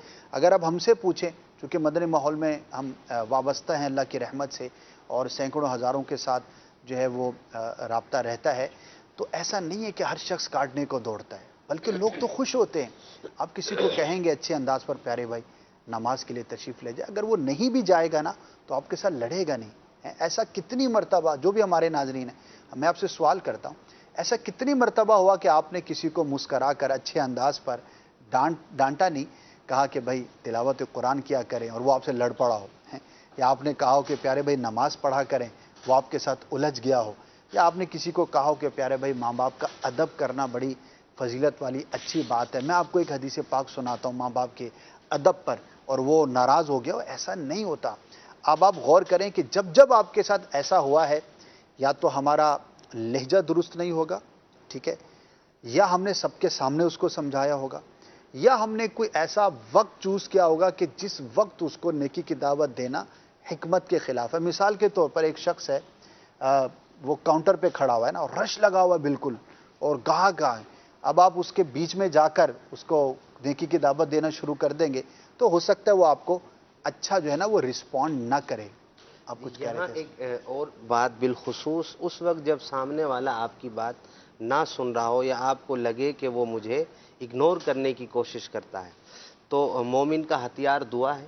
آپ اللہ تبارک و تعالیٰ کی بارگاہ میں اس کی ہدایت کے لیے, وہ نیک راہ کی طرف آئے, وہ اللہ کے دین کی طرف آئے, وہ نیکیوں کی طرف آئے, اس کے لیے آپ اللہ کی بارگاہ میں دعا کیجئے. اس کے لیے آپ نیکی کی دعوت کو یوں سمجھ کر نہ دیجئے کہ میں الفاظ استعمال کروں گا تو بس اس نے مان لینے ہیں اور یہ میرے الفاظ سے نیک بن جائے گا. نہیں, آپ اللہ تبارک و تعالیٰ کے پیارے حبیب صلی اللہ تعالی علیہ وسلم کی سنت کو سمجھ کر جب اسے دیں گے کہ میرا کام ہے پہنچانا, باقی اللہ تبارک و تعالیٰ اسے ہدایت عطا فرمائے گا, اور اس کے ساتھ ساتھ ہدایت کی آپ دعا بھی کیجئے. فاروق اعظم رضی اللہ تعالیٰ عنہ کا ایمان لانا بھی تو سرکار کی دعا کا نتیجہ تھا.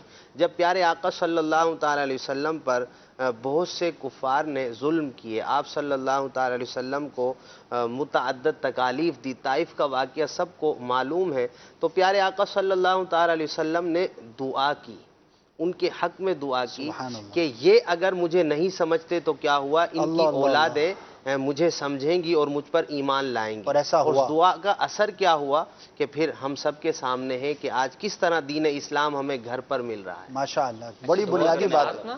اسباب پر بھی غور کریں کہ مجھے اگنور کیوں کیا جا رہا ہے. ممکن ہے جیسے خوش اخلاقی یا بد اخلاقی, اس کے ساتھ ساتھ بعض اوقات جو ظاہر ہوتا ہے, صفائی نہیں ہے, جسم سے بدبو آ رہی ہے, اور وہی اچھے الفاظ نہیں ہے.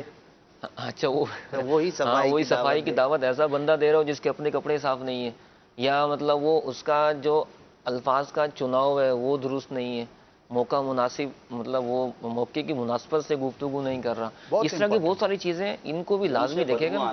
جی, یعنی بعض اوقات ایسا ہوتا ہے کسی بندے کو خود پتہ ہی نہیں ہوتا کہ میرے منہ سے بدبو آ رہی ہے, خود کو کم ہی پتہ ہوتا ہے لوگوں کو. جی بالکل. اچھا سامنے والے کے امپریشن سے دیکھ کے تھوڑا سا بندہ پتہ چل جاتا ہے اس کو، تھوڑا سا وہ اپنے آپ کو دیکھ لیتا ہے کہ یار اس کے وہ ناک پہ بار بار ہاتھ رکھ رہا ہے، اس کا مطلب ہے میرے منہ سے بدبو نکل کے اس کی ناک کو تکلیف پہنچا رہی ہے، اتنا قریب بھی تو نہ چپک کے جی دعوت دو۔ بالکل۔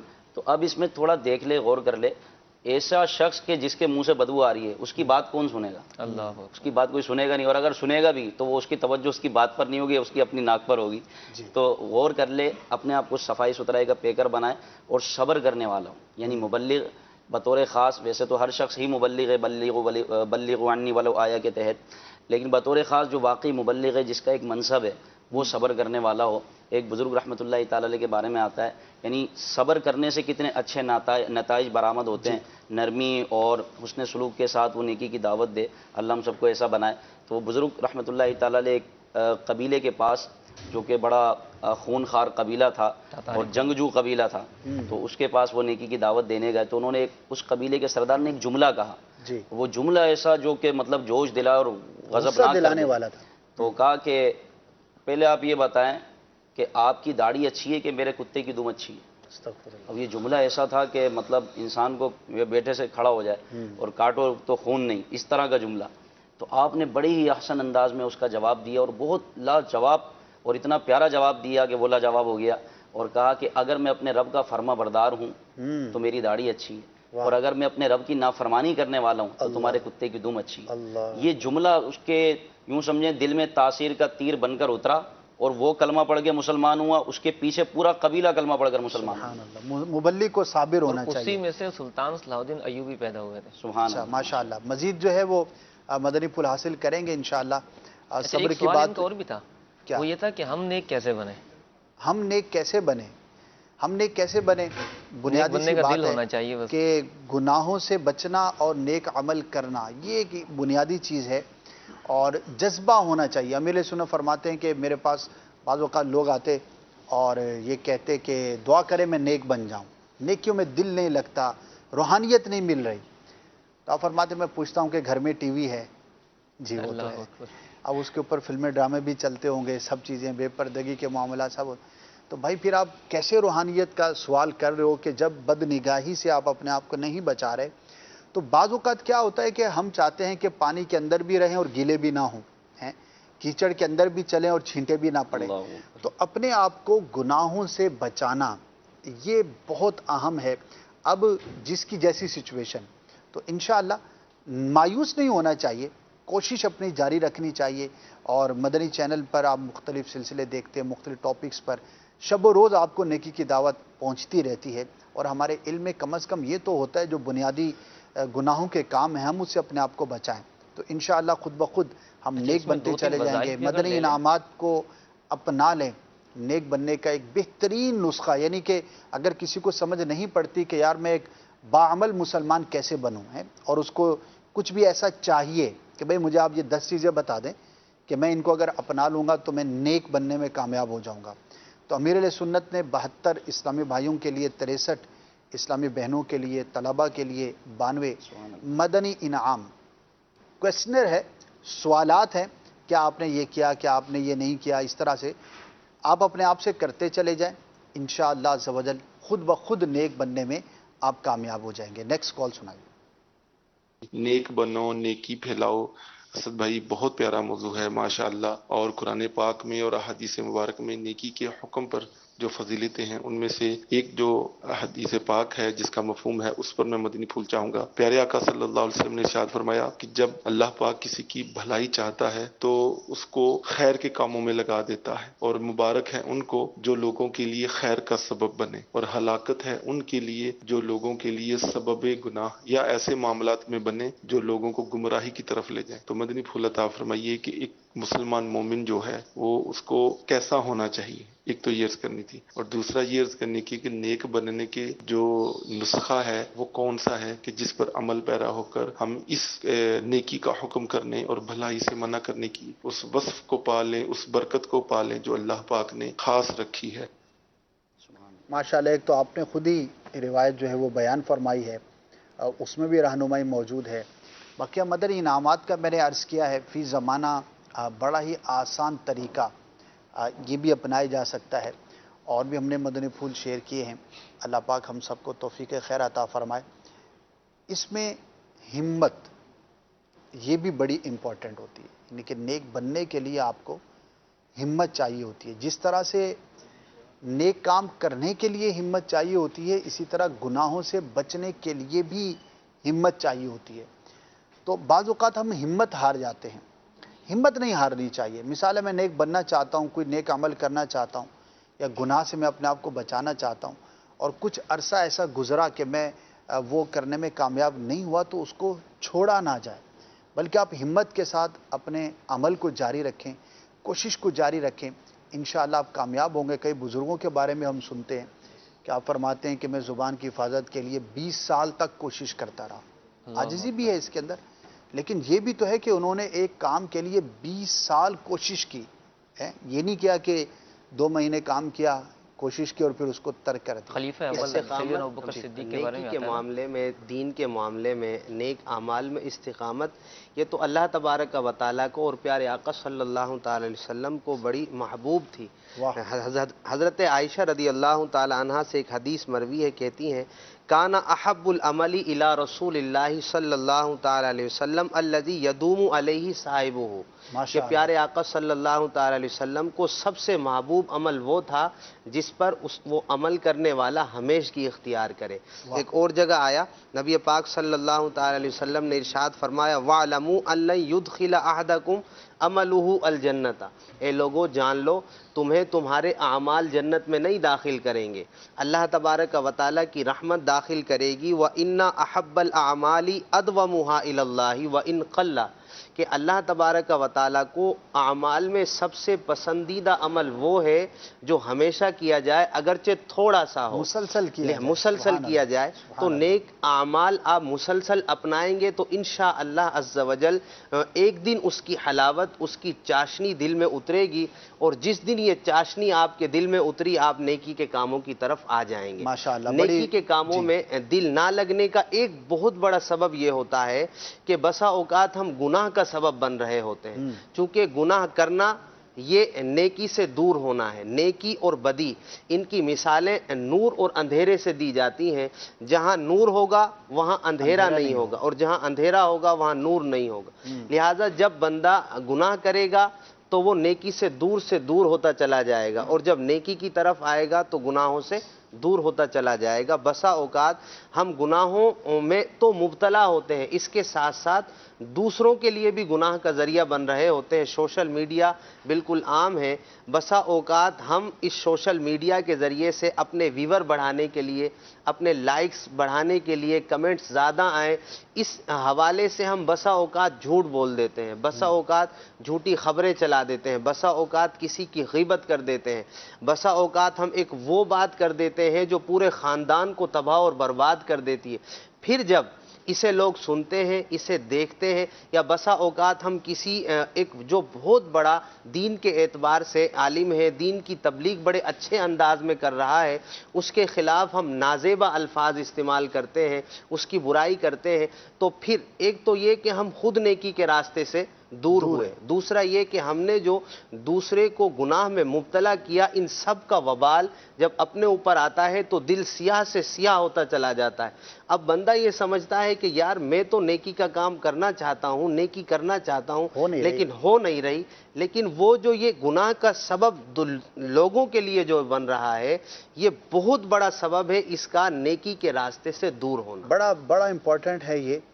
اور جہاں پر سوشل میڈیا کے ذریعے ہم نیکیاں کما سکتے ہیں، وہیں پر گناہوں میں بھی مبتلا ہو سکتے ہیں. اور اس کا سب سے خطرناک پہلو یہ ہے کہ ایک دفعہ جو چیز آپ نے غلط چلا دی نا، اچھا چلانے والے کو بھی نہیں پتا کہ وہ کہاں تک، جو ویری فرسٹ اس کی پوسٹ کرنے والے افراد ہیں، اس کا تو ہو سکتا ہے مجھے علم ہو، اگر میں اس سے توبہ بھی کرتا ہوں، اس سے میں معافی بھی مانگتا ہوں. اب انہوں نے آگے کہاں پہنچایا، اور یہ ختم نہیں ہوتا. اچھا کئی پوسٹس ایسی ہیں کہ 4 سال پہلے بھی دیکھی تھیں، اب 4 سال کے بعد دوبارہ وہ نظر آ رہی ہوتی ہے، یعنی کہ وہ کہیں نہ کہیں سے لوٹ کر گھوم کر جو ہے وہ پہنچ رہی ہوتی ہیں. اللہ پاک ہم سب کو گناہوں کے پھیلنے سے محفوظ فرمائے اور ایسا سبب بننے سے محفوظ فرمائے کہ ہم گناہوں میں مبتلا ہوں. انشاءاللہ مزید مدنی پھول لیں گے.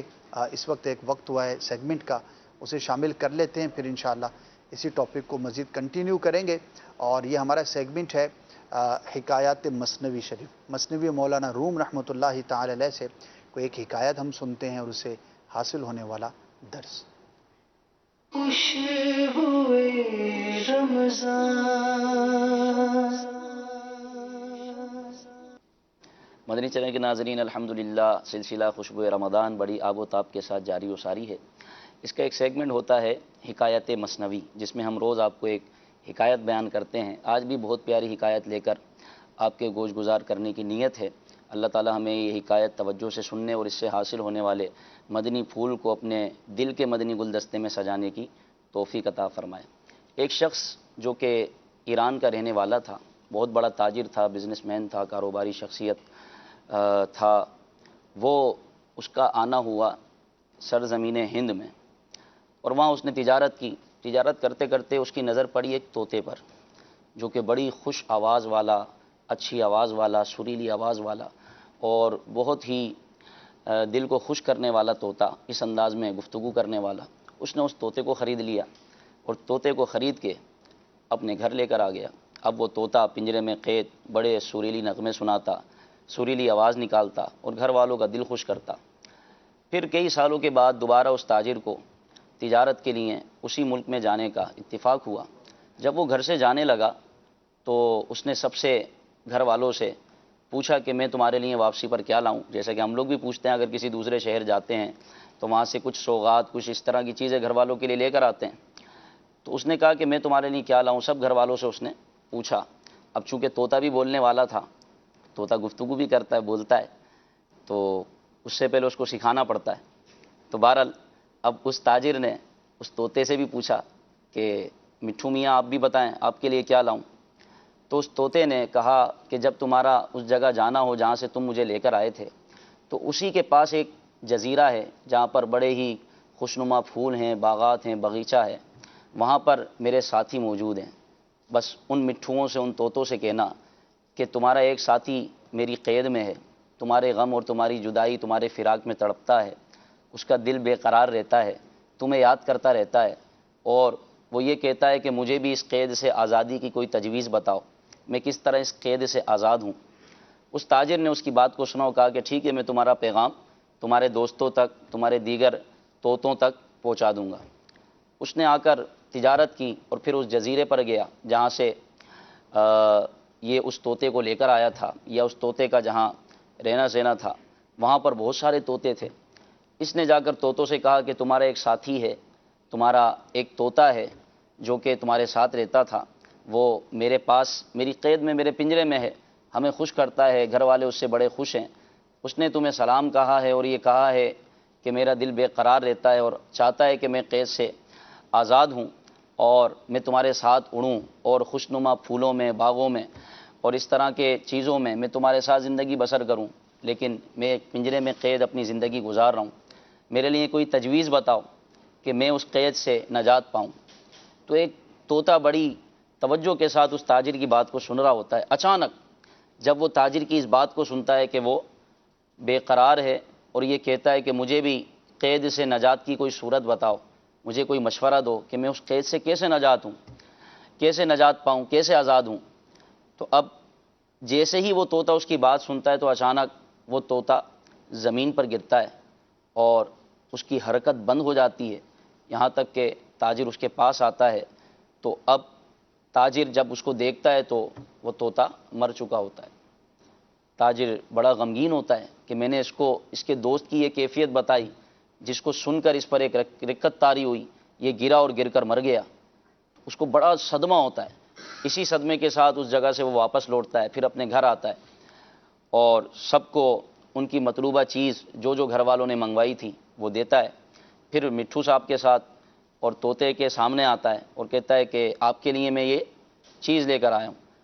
تو طوطا اس چیز کو کھاتا ہے اور پھر وہ کہتا ہے کہ کیا تم نے میرا پیغام میرے ساتھیوں تک، میرے دوستوں تک پہنچا دیا تھا؟ تو وہ تاجر خاموش ہو جاتا ہے، کیونکہ اس کو ایک صدمہ ہوتا ہے کہ اگر میں نے اس کو بتا دیا تو کہیں یہ بھی صدمے سے مر نہ جائے۔ تو بہرحال وہ مٹھو کہتا ہے کہ مجھے بھی بتائیں میرے دوستوں نے کیا کہا اور مجھے کیا جواب دیا۔ تو تاجر اس کی بات توجہ سے نہیں سنتا اور صرف نظر کرنے کی کوشش کرتا ہے اور اس کا کوئی جواب نہیں دیتا، لیکن پھر مٹھو کہتا ہے کہ مجھے بتائیں آپ نے میرا پیغام پہنچایا؟ وہ طوطا کہتا ہے میرا پیغام پہنچایا؟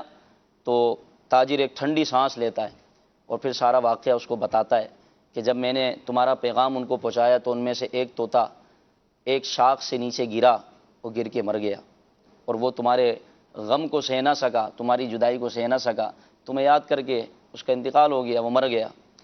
جب یہ بات وہ اس مٹھو کو بتاتا ہے، تاجر اس طوطے کو بتاتا ہے، تو وہ طوطا بھی اچانک اپنے پنجرے میں پھڑکنا شروع کرتا ہے، یہاں تک کہ اس کی حرکت بند ہو جاتی ہے اور وہ بھی گویا کہ مر جاتا ہے۔ تاجر کو بڑا صدمہ ہوتا ہے، وہ اس کو پنجرے سے باہر نکالتا ہے، زار و قطار روتا ہے اور بڑا ہی غمگین ہوتا ہے، اور بڑے گریہ و زاری کے ساتھ اس طوطے کو پنجرے سے نکال کر ایک جگہ رکھتا ہے۔ جیسے ہی وہ طوطے کے پاس سے ہٹتا ہے، طوطا اچانک اڑ کر اوپر کی طرف بلند ہو جاتا ہے۔ تاجر اس کو بڑے حیران ہو کر دیکھتا ہے کہ یہ تم نے کیا کیا، تم تو اڑ گئے، تم تو زندہ ہو۔ اور طوطا جو ہے تاجر کی نظروں سے اوجھل ہو جاتا ہے اور اڑتا ہوا وہ اپنے دوستوں میں اور اپنے ساتھیوں میں پہنچ جاتا ہے۔ یہ ایک حکایت مولانا روم رحمۃ اللہ تعالی علیہ نے مثنوی شریف میں بیان فرمائی۔ اس حکایت کے بعد آپ نے جو درس دیا ہے وہ سننے والا ہے۔ آپ فرماتے ہیں کہ ہم بھی دوسروں کو خوش کرنے کے لیے اور دوسروں کے دلوں کو بھانے کے لیے اپنے آپ کو گویا کہ ایک قید میں کر دیتے ہیں اور اپنے رب کو راضی کرنے سے بہت دور ہو جاتے ہیں، اور جس مقصد کے لیے اللہ تعالیٰ نے ہمیں یہاں بھیجا ہے ہم اس مقصد کو کھو بیٹھتے ہیں اور لوگوں کو راضی کرنے کی کوشش کرتے ہیں، لوگوں کو خوش کرنے کی کوشش کرتے ہیں، اور اپنے رب کی رضا جوئی کی طرف توجہ نہیں دیتے، رب کی نافرمانی کرتے رہتے ہیں۔ پھر ہم بھی گویا کہ ایک قید کی زندگی گزار رہے ہوتے ہیں، پریشانیاں، مصیبتیں، آفتیں، مسائل، یہ سب ہماری زندگی کا پھر حصہ بن جاتے ہیں اور ہمیں طرح طرح کی پریشانیوں کا سامنا ہوتا ہے، کیونکہ ہم اپنے رب کی فرما برداری کو بالائے طاق رکھ چکے ہوتے ہیں۔ اور اگر رب تبارک و تعالیٰ کی فرما برداری کرتے ہوئے اپنی زندگی گزارتے ہیں تو اللہ تبارک و تعالیٰ اس زندگی میں رحمتیں بھی عطا فرماتا ہے، برکتیں بھی عطا فرماتا ہے، اور اگر آزمائش آ بھی جائے تو رب تبارک و تعالیٰ اس آزمائش پر صبر کرنے کی بھی توفیق عطا فرماتا ہے۔ تو یہ شکایت سے معلوم ہوا کہ جس طرح وہ پرندہ، وہ طوطا دوسروں کو خوش کرتا تھا اور بڑی اچھی آواز میں وہ دوسروں کے دلوں کو لبھایا کرتا تھا تو اس کو قید کر لیا گیا، لیکن جب اس نے اپنے آپ کو گویا کہ ختم کر لیا اور اپنے آپ کو مردہ بنایا تو اس کو چھوڑ دیا گیا اور وہ آزاد ہو گیا۔ تو اسی طرح مولانا روم رحمۃ اللہ تعالی علیہ یہ ہمیں گویا کہ سبق ارشاد فرما رہے ہیں کہ اپنے آپ کو اللہ تبارک و تعالیٰ کی عبادت میں ایسا کھو دیں کہ جس سے ہم آخرت میں نجات پا جائیں۔ اللہ تبارک و تعالیٰ ہمیں اخروی معاملات میں نجات عطا فرمائے اور ہماری بلا حساب و کتاب مغفرت فرمائے۔ اللہ تعالیٰ ہمیں اس حکایت سے حاصل ہونے والے اس مدنی پھول کو اپنے دل کے مدنی گلدستے میں سجانے کی توفیق عطا فرمائے۔ آئیے چلتے ہیں اپنے سلسلے خوشبو رمضان کی طرف۔ خوشبو رمضان۔ جناب بڑھتے ہیں کچھ میسیجز کے جانب۔ راشد بھائی کچھ میسیجز ہیں تو ذرا۔ جی اسد بھائی ایک میسیج یہ آیا ہے کہ اسد بھائی جب کسی کو نیکی کی دعوت دیتے ہیں تو وہ آگے سے اسی بات کو مذاق میں لے جاتے ہیں، تو ایسے کو آپ کیا پیغام دیں گے؟ کوشش جاری رکھیں۔ ہوتا ہے بعض اوقات، ہر کوئی ایسا نہیں کرتا ہوگا، بعض اوقات ہم کوئی بات کرتے ہیں تو وہ اس کا مذاق اڑاتا ہے، تو سرکار صلی اللہ تعالی علیہ وسلم کی سیرت کو سامنے رکھیں کہ آپ کا مذاق بھی اڑایا گیا، آپ پر پتھر بھی برسائے گئے۔ آپ نے جب طائف میں نیکی کی دعوت دی تو اس وقت آپ کے ساتھ کیا ماجرا ہوا تو سب کے سامنے ہے، لیکن ہم اپنی کوشش کو نہ چھوڑیں، اپنے انداز کو بھی بہتر کرتے رہیں، یہ بھی دھیان دیں کہ کہیں میرے انداز میں کوئی ایسی کمی تو نہیں کہ جو لوگوں کے سامنے مذاق بنتا ہے، لیکن اس کے باوجود اپنی کوشش کو جو ہے وہ ترک نہ کریں، صبر کریں، انشاءاللہ اس پر بھی اجر ملے گا۔ مذاق بھی انہیں میں ہوتا ہوگا جہاں دوست ہوتے ہوں گے، ضروری نہیں ہے، بعض اوقات عوام میں بھی جیسے مدنی قافلوں میں سفر کرتے ہیں تو بعض اوقات جاتے ہوئے آوازیں لوگ کس ہی رہے ہوتے ہیں، اسد بھائی تو وہاں پر بھی ایسی صورت ہو سکتی ہے، دوستوں میں بھی ہو سکتی ہے، لیکن میں نے عرض کیا نا کہ اپنے انداز پر بھی غور کریں، دوستوں میں خاص طور پر، اور کوشش کو ترک نہ کریں۔ جی ایک اور میسیج ہے محمد زبیر اتاری جامعۃ المدینہ سے، یہ جامعۃ المدینہ کے طالب علم ہیں، کہتے ہیں کہ اگر ہم کسی کو دیکھیں کہ وہ نماز میں غلطی کرتا ہے تو اسے کیسے سمجھائیں؟ آسان انداز پر سمجھائیں، سب کے سامنے نہ سمجھائیں. بعض اوقات مسجد کے اندر ہم نماز پڑھ رہے ہوتے ہیں اور کوئی نہ کوئی ایسی چیز ظاہر ہوتی ہے کہ جس سے ہمیں یہ نظر آتا ہے کہ اس کی نماز درست نہیں ہے، تو الگ سے سمجھائیں، نمازیوں کے سامنے نہ سمجھائیں. اور پہلے دیکھیں، گزارش کر لیں کہ اگر آپ برا نہ منائیں تو میں نے ایسا فیل کیا ہے کہ آپ کے نماز میں ایسی کوئی غلطی ہے تو میں آپ کو اگر بتانا چاہوں تو انشاءاللہ عز و جل اگر آپ کا انداز اچھا ہوا اور آپ نے سب کے سامنے اس کی غلطی کا اظہار نہ کیا بلکہ الگ لے جا کر ریکویسٹ کر کے سمجھانے کے انداز پر، تو انشاءاللہ وہ انکار نہیں کرے گا. یہاں جو بیٹھے ہوئے الفاظ آپ نے جتنے بیان اسلامی کیے بھائی نا، ہیں جی، جو آپ نے الفاظ بیان کیے نا، اگر ان محتاط الفاظ سے بیان کرے گا تو شاید مان جائے گا جی. کہ میں نے یہ محسوس کیا ہے، جی. ممکن ہے ایسا نہ ہو. ہاں جی. جیسے امیر سنت نے ایک دفعہ نا کسی کا بیان پر آپ نے تربیت فرمائی، بیان سننے کے بعد آپ نے فرمایا کہ جو میں نے کچھ محسوس کیا، آپ کے الفاظ وہ شاید کچھ یوں تھے، جی. اگر آپ نے کہیں پڑھا ہے تو درست ہے، نہیں تو جو میری معلومات ہیں وہ یہ ہے. کتنا خوبصورت ہے، اس سے آپ اس کو اپنا بنا لیتے ہیں. اللہ یعنی کہ اس کو آپ پہلے تو ریلیکس کر دیتے ہیں کہ میں آپ پر کوئی جو ہے نا وہ تھانے دار بن کے نہیں بات کر رہا، بلکہ آپ اس سے ہمدردی جو ہے نا وہ جتاتے ہیں. آپ کچھ فرما رہے تھے. جی، جو طالب علم ہے وہ پہلے جو غلطی محسوس کر رہا ہے اس کی اصلاح پہلے اپنے استاد صاحب سے بھی کروا لے کہ نہیں، اگر نماز ایسی میں جگہ پر ہے جہاں پر استاد صاحب نہیں ہیں، یہ خود تو طالب علم ہے لیکن ایسی مسجد اگر میں ایسی ابتدائی جگہ، طالب علم ہے تو میرے خیال سے وہ یہ بھی دیکھے کہ چونکہ بسا اوقات ایسا ہوتا ہے کہ جب دین کی طرف آتے ہیں تو ایک توجہ ہوتی ہے کہ ایک ذہن بھی ہوتا ہے کہ ہم دوسروں کو نیکی کی دعوت دیں اور بہت زیادہ ہوتا ہے. تو جس معاملے میں نیکی کی دعوت دینی ہے اسے پہلے 100% دیکھ لے کہ کنفرم ایسا کر لے. ہی ہے، کنفرم کر لے، ٹھیک ہے. پھر جو ہے وہ دوسرے اسٹیپ یعنی کی طرف واقعی وہ آئے گے. غلطی ہے یا جی نہیں. بالکل. اچھا اسد بھائی، ایک اور میسیج ہے، یہ کہتے ہیں کہ کیا ہمارا مقصد کسی کو نیکی کی دعوت دینے سے یہ ہونا چاہیے کہ ہم نے ثواب حاصل کرنا ہے، یا پھر یہ ہونا چاہیے، یا پھر یہ نیت بھی ہونی چاہیے کہ نیکی کی دعوت دیں گے اور عمل بھی کروائیں گے، ثواب تو ملنا ہی ملنا ہے؟ تو اس میں کیا رہنمائی کریں گے؟ بنیادی نیت تو رضا الہی ہی ہونی چاہیے کہ میں نیکی کی دعوت دوں گا. نیکی کی دعوت دینا خود ایک عبادت کا کام ہے اور فضیلت والا کام ہے. اچھا، اب عمل کروانا یہ ہمارے لیے کوئی لازم یا ضروری نہیں ہے، البتہ جذبہ ہونا چاہیے کہ میں کوئی مثال ہے مدنی قافلے کی کسی کو دعوت دی تو جذبہ ہونا چاہیے کہ انشاءاللہ میں اس کو مدنی قافلے کا مسافر بناؤں گا، نمازی بناؤں گا. یہ جذبہ ہونا اپنی جگہ پر، لیکن یہ سمجھنا کہ جب تک وہ عمل نہیں کرے گا تو میری نیکی کی دعوت کمپلیٹ نہیں ہوگی یا میرے اجر کا ثواب کا کیا بنے گا، یہ ایک الگ چیز ہے. تو آپ نیکی کی دعوت دیں اور کوشش اپنی کریں، لیکن اگین کہ ادعو الی سبیل ربک بالحکمہ والموعظۃ الحسنہ، تو حکمت کے ساتھ اور اچھی بات کے ساتھ، اچھی نصیحت کے ساتھ نیکی کی دعوت دے. اب یہ ٹاپک اتنا بڑا ہے کہ مجھے بتایا جا رہا ہے کہ وقت جو ہے وہ ختم ہو چکا، لیکن اب بہت ساری چیزیں جو ہے نا وہ تشنا ہے، یعنی کہ یہ خالی یوں بیٹھ کر سن لینے سے بھی نہیں آئے گا. سچی بات تو یہ ہے کہ جب آپ نیکی کی دعوت دینا شروع کر دیں گے باقاعدہ طور پر اور کوشش جاری کریں گے تو اس وقت جو آپ کی لرننگ ہوگی نا اور اس وقت جو آپ کو تجربہ ہوگا وہ بڑا امپورٹنٹ ہے. سیکھنا بھی چاہیے، پڑھنا بھی چاہیے، لیکن دینا چاہیے. آپ غور کریں کہ میں نے فلاں کو نیکی کی دعوت دی تھی، کوئی اچھی بات کہی تھی تو اس نے میری بات ایکسیپٹ کر لی تھی، تو اس کی کیا وجہ ہے؟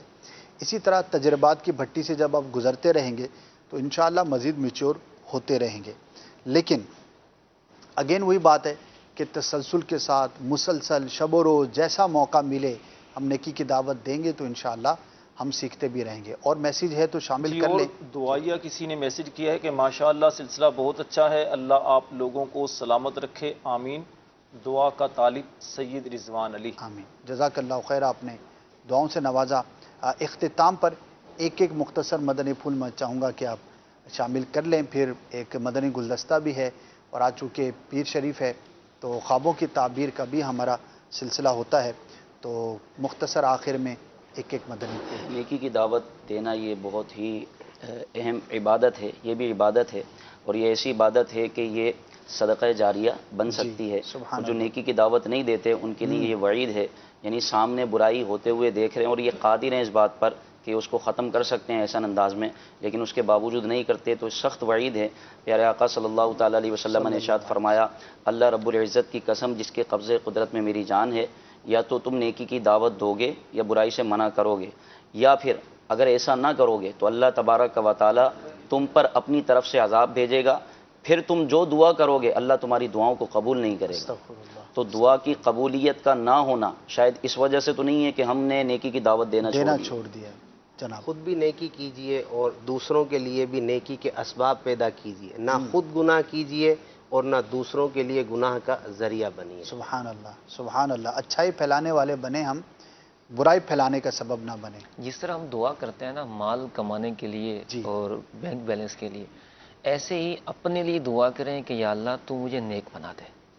فلاں کو نیک بنا دیا، میں کیوں محروم ہوں، تو یہ نیکوں کا صدقہ مجھے نیک بنا دے. اور سیم ایسے ہی غم امت میں جیسے رونا سنت مبارکہ ہے، اگر دیکھیں کسی امتی کو گناہ کر رہا ہے تو رونا شروع کر دیں کہ یا اللہ تو ہماری اس میرے آقا کی امت پر رحم فرما، ان کو بھی نیکی کی دعوت. یعنی کہ دعا کو بطور ہتھیار کے اپنے لیے استعمال کریں اور نیک بننے کے لیے رب کی بارگاہ میں دعا کریں. سبحان اللہ. جی راشد بھائی. حضرت سیدنا ابو سعید خدری رضی اللہ تعالی عنہ سے روایت ہے، نبی پاک علیہ السلام نے فرمایا، من رآ منکم منکرا فلیغیرہ بیدی.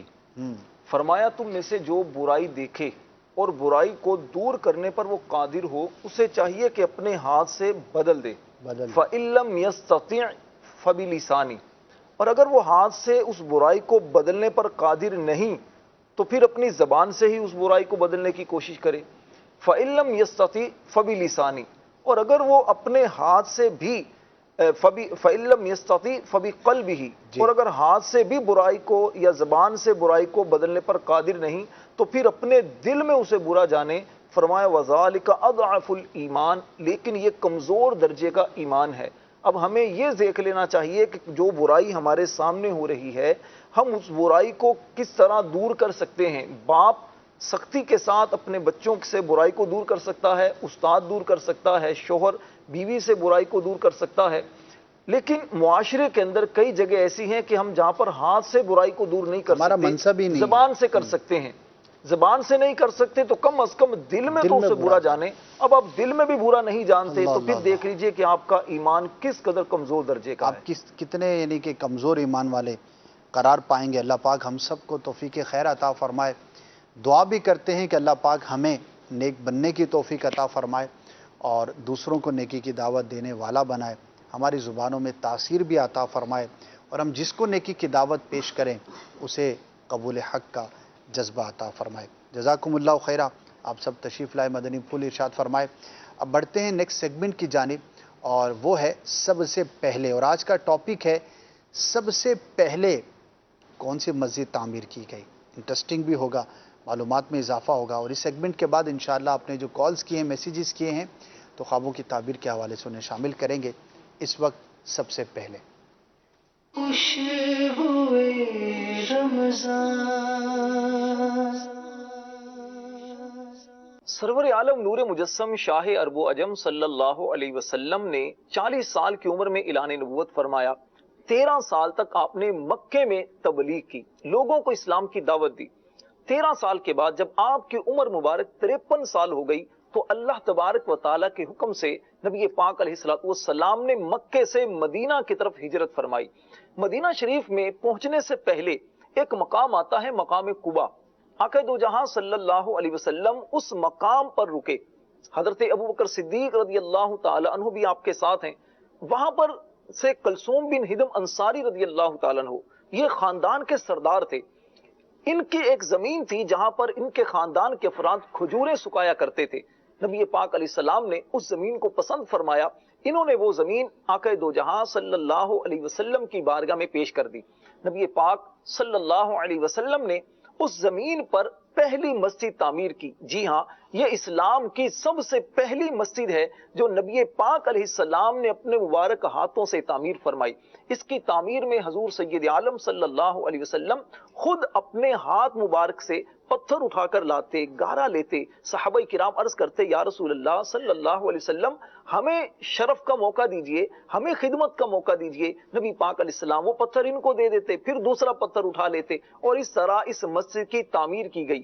یہ وہ مسجد ہے جس کا ذکر قرآن مبین میں بھی ہے. اللہ تبارک و تعالی ارشاد فرماتا ہے لَمَسْجِدٌ أُسِّسَ عَلَى التَّقْوَى مِنْ أَوَّلِ يَوْمٍ أَحَقُّ أَن تَقُومَ فِيهِ. یقیناً وہ مسجد جس کی بنیاد پہلے ہی دن سے پرہیزگاری پر رکھی گئی، وہ اس بات کی زیادہ حقدار ہے ان تقوم فی، کہ آپ اس میں کھڑے ہوں. نبی پاک علیہ السلام کی اس تعمیر کردہ مسجد کو اللہ تبارک و تعالیٰ نے کیسا شرف عطا فرمایا. فرمایا یہ تقوی کی بنیاد پر بنائی گئی مسجد ہے. نبی پاک علیہ السلام اس مسجد کی تعمیر میں جو خود بھی کوشش کرتے، پتھر لے کر آتے اور پھر اس کی تعمیر کر رہے تھے. حضرت عبداللہ بن رواحہ رضی اللہ تعالیٰ عنہ صحابی رسول ہیں، شاعر صحابی ہیں. نبی پاک علیہ السلام کے ان مبارک اداؤں کو دیکھتے، اپنے غلاموں کے ساتھ کس طرح مل کر آپ مسجد کی تعمیر کر رہے ہیں، جب یہ دیکھتے تو آپ کی زبان پر یہ شعر جاری ہو گیا. آپ یہ شعر پڑھا کرتے تھے وہ کامیاب ہے جو مسجد تعمیر کرتا ہے اور اٹھتے بیٹھتے قرآن پڑھتا ہے اور سوتے ہوئے رات نہیں گزارتا، اللہ کی عبادت میں مصروف رہتا ہے. نبی پاک علیہ السلام کی اس بنائی ہوئی مسجد کا صدقہ اللہ ہم سب کو مسجدوں سے محبت نصیب فرمائے. رب کائنات ہمیں مسجد قباء کی زیارت نصیب فرمائے.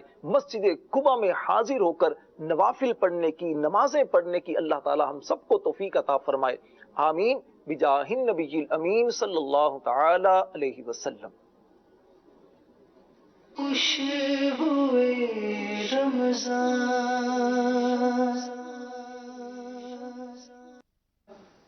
الحمدللہ رب العالمین والصلاة والسلام علی سید الانبیاء والمرسلین.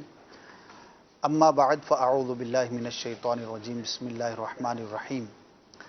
اس سیگمنٹ کے دوران ہم خوابوں کی تعبیر سے متعلق آپ کی کالز اور میسیجز کو شامل کرتے ہیں. امید ہے کہ کالز آ چکی ہوں گی. بلا تاخیر بڑھتے ہیں کالز کی جانب. جی سنائیے. میں 2-3 دن ہو گئے میں خواب دیکھ رہا ہوں کہ جیسے نا کچھ ہونے والا ہے آفات. یہی میں نے خواب میں دیکھا کہ کالے سیاہ بادل چھٹ آئے ہوئے ہیں. اسی طرح 2 سے 3 اور خواب آ جا رہے ہیں. 2 سے 3 دن ہو گئے مجھے آئی جا رہے ہیں. مختلف قسم کے خواب آپ دیکھ رہے ہیں اور ایسا لگ رہا ہے کہ شاید کچھ ہونے والا ہے، تو پریشان نہ ہوں. بعض اوقات شیطان کی جانب سے بندے کو پریشان کیا جاتا ہے، اور مبہم سے خالی کالے بادل کا آنا ضروری نہیں کہ آپ کے لیے نقصان دہ ہوں. تو بہرحال اللہ پاک کی بارگاہ میں عافیت کے لیے دعا کریں کہ یا اللہ عز و جل اگر اس خواب کا برا اثر ہے تو مجھے اس سے محفوظ فرما اور توجہ نہ کریں. بعض اوقات اس طرح کے خواب ہم دیکھتے ہیں اور اس کی طرف ہم توجہ کر رہے ہوتے ہیں تو پھر بھی آزمائش کا شکار ہو رہے ہوتے ہیں. Next call. جی میں خواب میں یہ دیکھتا ہوں کہ میرے والد صاحب فوت ہو گئے ہیں. مجھے خواب میں ملتے ہیں لیکن بہت کمزور حالت میں ملتے ہیں. وہ زمین پر لیٹے ہوئے ہیں، زمین کے اوپر نا پانی ہے، پانی کے اوپر لیٹے ہوئے ہیں. تو ہم سارے بہن بھائی ان کے پاس گئے ہیں بیٹھ کے، تو وہ تھوڑے ناراض ہیں ہم سے. تو ہم نے منانے کی کوشش کی تو انہوں نے بولا ٹھیک ہے پھر آپ ایسا کریں تھوڑے تھوڑے پیسے مجھے دے دیں. تو پھر میں نے اور بڑے بھائی نے پیسے کچھ دیے ہیں تو پھر وہ بالکل تندرست اور ٹھیک ٹھاک ہو گئے ہیں. ہاں، اور دوسری بات میرے والد صاحب 2011 کے فوت ہو گئے ہیں، تو اس کے بارے میں تھوڑا پوچھنا تھا. اللہ پاک آپ کے والد صاحب کی مغفرت فرمائے. اور جو آپ نے بیان کیا ہے اس میں یہ غور کر لیں کہ آپ کے والد صاحب پہ کسی کا اگر کوئی حق آتا تھا، کچھ لین دین کا میٹر تھا، کوئی ناراضی کا معاملہ تھا، تو یا تو ادا کر دیا جائے یا پھر معاف کرا لیا جائے تاکہ ان کے لیے آسانی کا سامان ہو. بقیہ رہا یہ کہ پیسوں کا سوال کرنا، رقم کا سوال کرنا، مردے تک رقم تو نہیں پہنچتی، نہ ہی کوئی دنیا کی چیز پہنچتی ہے. پہنچتا ہے تو ان کو ایصال ثواب پہنچ سکتا ہے. تو چاہیے کہ ایصال ثواب کی کثرت کریں، رائے خدا میں کچھ خرچ کر دیں اور اس کا ثواب ایصال کر دیں. کسی غریب کی مدد کر دی، مسجد میں کچھ بھیج دیا، یا کوئی بھی ایسا ثواب کی جگہ پر خرچ کر دیا اور ان کے لیے ایصال ثواب کی کثرت کریں. اور مردے کے لیے ایک بہترین خیرخواہی کی صورت یہ ہوتی ہے کہ اس کے نمازوں اور روزوں کا فدیہ ادا کر دیا جائے. یہ بڑا اہم ہے. کیسے ادا کرنا ہے، اس کا حساب کتاب کیسے لگانا ہے. نماز کے احکام، یہ ایک کتاب ہے امیر اہل سنت دامت برکاتہم العالیہ کی، اور اس میں ایک رسالہ ہے قضا نمازوں کا طریقہ. تو اس رسالے میں نمازوں اور روزوں کے فدیہ ادا کرنے کا طریقہ لکھا ہوا. یہ حاصل کر لیں تمام ہی ناظرین، اس کو اپنے پاس اگر رکھیں گے تو انشاءاللہ فائدہ ہوگا. اور جب بھی کوئی دنیا سے چلا جاتا ہے ہمارا کوئی عزیز ہے، رشتہ دار ہے یا دوست ہے، تو ہم اس کے لیے بڑی خیرخواہی کریں گے اگر اس کے نمازوں روزوں کا فدیہ ادا کرنے کا ہم اہتمام کر لیں. Next call. میں کے شہر جودھپور سے ذوالفقار حسین بول رہا ہوں. میری بہن نے دوپہر کو خواب دیکھا ہے، آسمان پر کالے کالے بادل آئے ہوئے اور آواز آ رہی ہے بہت بڑا طوفان آنے والا ہے. اللہ پاک کی بارگاہ میں عافیت کا سوال کریں، اور اگر ایسی کیفیت واقعی دیکھی ہے کہ کالے بادل ہیں، طوفان کی سی کیفیت ہے، تو یہ کسی آزمائش کی طرف اشارہ ہوتا ہے. جس نے دیکھا ہے اس کے لیے، یا جس علاقے میں دیکھا ہے اس علاقے والوں کے لیے، تو چاہیے کہ رب کی بارگاہ میں عافیت کا سوال کریں. کچھ رائے خدا میں خرچ کریں گے تو بھی انشاءاللہ بہت بہتر ہوگا، کیونکہ اللہ کی راہ میں خرچ کرنا، صدقہ کرنا، یہ بلاؤں کو ٹال دیتا ہے. تو اگر صدقہ کر کے دعا کریں گے تو انشاءاللہ قبولیت کے زیادہ قریب ہوگا. Next call. میں نے جو نا خواب دیکھا کہ دور سے ایسا ہے خانہ کعبہ نظر ہلکا تھوڑا تھوڑا نظر آ رہا ہے، اور اس میں مجھے روشنی نظر آئی ہے. ابھی بیچ میں نے پچھلے ہفتے خواب دیکھا، میں روزہ مبارک کے سامنے کھڑا ہوں، دور ہوں، بس روئے جا رہا ہوں. اس کی خواب کی تعبیر پتہ کرنی تھی. بہت مبارک ہیں. کعبۃ اللہ شریف کی آپ نے زیارت کی اور مدینہ پاک کو دیکھ کر آپ ذوق میں اپنے آپ کو دیکھ رہے ہیں، رو رہے ہیں. تو جو بھی مکے کی زیارت کرے، مدینہ کی زیارت کرے، خود کو وہاں پر دیکھے، تو اچھی امید رکھے کہ انشاءاللہ عز و جل اسے حقیقت میں بھی مکہ دیکھنا، مدینہ دیکھنا نصیب ہوگا. لیکن اس کے لیے ظاہری اسباب بھی اختیار کرے، کوشش کرے، جو بھی اس کے لیے ضروریات ہیں اس کا بندوبست کرنے کے لیے سعی کرے، کوشش کرے، تو انشاءاللہ عز و جل ضرور باعث برکت ہوگا. Next call. محمد عادل اتاری سنڈیلا ہند سے بات کر رہا ہوں. سلسلہ خوشبو رمضان بہت پیارا جاری مساری ہے. اسد بھائی سے یہ سوال عرض ہے، کسی نے خواب میں اگر اپنے دانت ٹوٹتے ہوئے دیکھا تو اس کی کیا تعبیر ہے، اور اگر کسی نے چاند گہن دیکھا اس کی کیا تعبیر ہوگی؟ دانت ٹوٹتے ہوئے دیکھنا یہ کسی قریبی رشتہ دار یا عزیز وغیرہ کو نقصان پہنچنے کی علامت ہوتی ہے. اوپر کے دانت تو دو والد صاحب کی طرف سے رشتہ دار ہیں، ان میں سے کسی کو، نیچے کے دانت ہوں تو والدہ کی جانب سے کسی عزیزہ یا عزیز رشتہ دار کو نقصان پہنچنے کی علامت ہوتی ہے. تو اگر کوئی قریبی رشتہ دار ہے، بیمار ہے یا آزمائش کا شکار ہے، تو اس کے لیے دعا کریں، اللہ پاک ان کے لیے عافیت اور آسانی عطا فرمائے. راشد بھی کچھ میسیجز اگر ہوں تو بتا دیجیے گا. جی میسیجز ہیں. ایک اسلامی بھائی نے میسیج یہ کیا ہے کہ خواب میں صاف اور بڑے لیمو دیکھنا یہ کیسا ہے؟ لیمو صاف اور بڑے لیمو. سام کا دیکھنا تو اچھا نہیں ہے. نہیں سانپ نہیں، صاف لیمو. اچھا صاف اور بڑے لیمو. اچھا ٹھیک ہے جزاک اللہ. میں انشاءاللہ عرض کرتا ہوں مزید میسیجز. جی ایک اور یہ ہے کہ میرے بیٹے نے خواب میں دیکھا ہے کہ اس نے پتھر منہ میں ڈالا ہوا ہے، اس کی کیا تعبیر ہوگی؟ پتھر، نارمل پتھر منہ میں ڈالنے کی کوئی خاص تعبیر نہیں ہے. ایسے یہ ہو سکتا ہے کہ بعض اوقات کوئی منظر دیکھا ہو یا کوئی ایسی چیز ہو تو ذہن میں آ جاتا ہے، بقیہ پتھر منہ میں ڈالنا کی کوئی تعبیر نہیں. جی فی الحال یہی. چلیں جی کالز دے دیں. قمر شہزاد اتاری گزارش ہے بسربد حضور، رات کو میں نے خواب میں دیکھا ہے کہ میں اور میرا کزن پارک میں جاتے ہیں، بہت سے لوگ ہوتے ہیں، لیکن ان بہت سے لوگوں کے ساتھ بہت سے کتے بھی ہوتے ہیں، اور ایسے کتے میں زندگی میں اتنی جاگتی آنکھوں سے نہیں دیکھے. ان کے قد بھی بڑے، منہ بھی بڑے، ٹانگیں بھی بڑی، اور ان میں سے ایک کتا میرے پیچھے لگتا ہے. ہم پھر تھوڑا بھاگ کے نا وہ جو ٹول وغیرہ ہوتے ہیں اس کے اوپر بیٹھ جاتے ہیں، پھر وہ ان کے مالک آتے ہیں ان کو پھر وہ ہٹاتے ہیں. تو اس طرح ہم پھر اپنی سائیکل لے کے واپس آ جاتے ہیں. برائے مدینہ اس کی تعبیر بتا دیں. چلیں جی بچ گئے آپ خواب میں. اور کتے کا دیکھنا کمزور دشمن کی علامت ہوتی ہے جو کہ آپ کو نقصان پہنچانے کی کوشش کرتا ہے.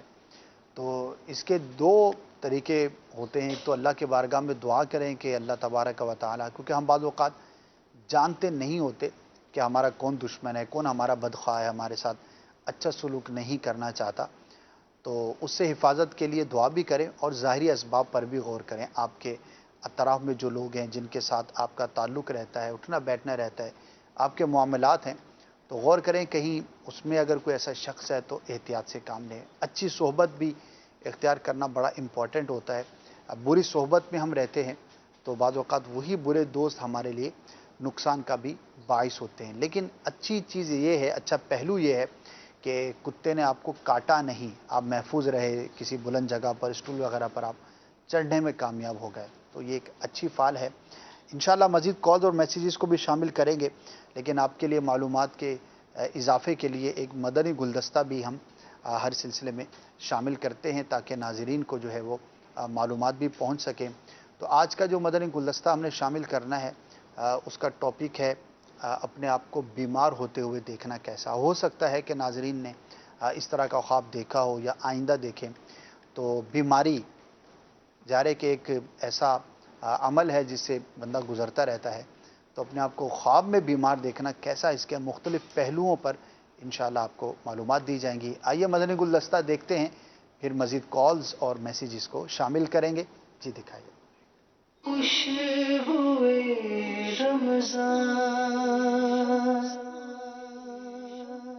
خواب میں بیماری دیکھنا کیسا؟ خواب میں خود کو بیماری میں مبتلا دیکھنا نفاق یعنی منافقت، دوغلا پن میں مبتلا ہونے کی علامت ہے. جو دیکھے کہ وہ مریض ہے تو اس کے دین میں نقص و کمی آئے گی اور جسم تندرست ہوگا. مریض اگر دیکھے کہ وہ اونٹ یا خنزیر یا بیل پر سوار ہے تو اس کے متعلق موت کا خدشہ ہے. خواب میں بیمار بچہ اگر بیماری سے شفا پائے تو وہ فوت ہوگا. جو اپنے آپ کو مریض دیکھے وہ اپنے دشمنوں پر غالب آئے گا اور عظیم مال حاصل ہوگا. اس کی عمر طویل ہوگی اور خوشیاں ملیں گی. اور اگر تکلیف کی شدت میں مبتلا شخص خواب میں خود کو مریض دیکھے تو مرض سے نجات پائے گا. مریض اگر دیکھے کہ اس نے غلام آزاد کیا ہے تو وہ وفات پائے گا، کیونکہ میت کسی چیز کی مالک نہیں ہوتی. اگر خواب میں کسی نامعلوم شخص کو مریض دیکھے تو مرض صاحب خواب کی طرف لوٹے گا، یعنی یہ بھی کسی بیماری میں مبتلا ہوگا. خواب میں خود کو مرض کی حالت میں دیکھنا عشق میں مبتلا ہونے کی نشانی ہے، اور خواب میں دیکھنے والا اگر خواب میں عشق میں مبتلا ہوا تو وہ شخص ظاہر میں مرض میں مبتلا ہوگا. بعض معبرین کہتے ہیں جو خود کو مریض دیکھے تو اسے صحت ملے گی. جو دیکھے کہ اس کے 2 بیٹے بیمار ہوئے ہیں تو اس کی آنکھیں دکھیں گی. جو دیکھے کہ اس کے والد بیمار ہیں تو صاحب خواب درد سر میں مبتلا ہوگا، اور جو دیکھے کہ وہ مریض ہے تو وہ بہت زیادہ فساد اور خرابی پانے والا ہے. بعض معبرین کہتے ہیں کہ جو خود کو مریض دیکھے کہ اس کا مرض طویل ہو گیا ہے اور اس کے گناہ جھڑ گئے ہیں تو وہ وفات پائے گا. اسی طرح کچھ معبرین کا کہنا ہے خواب میں خود کو مرض میں مبتلا دیکھنا فکر و غم کی علامت ہے جو اسے بقدر مرض پہنچے گا. اگر خواب میں مرد بیمار ہو تو اس کا اپنی بیوی سے الگ ہونے کی طرف اشارہ ہے. اسی طرح کی مزید ویڈیوز دیکھنے کے لیے اس لنک کو وزٹ کیجیے madani.co/خواب. خوشبوئے رمضان. جناب مزید کالز دکھائیے.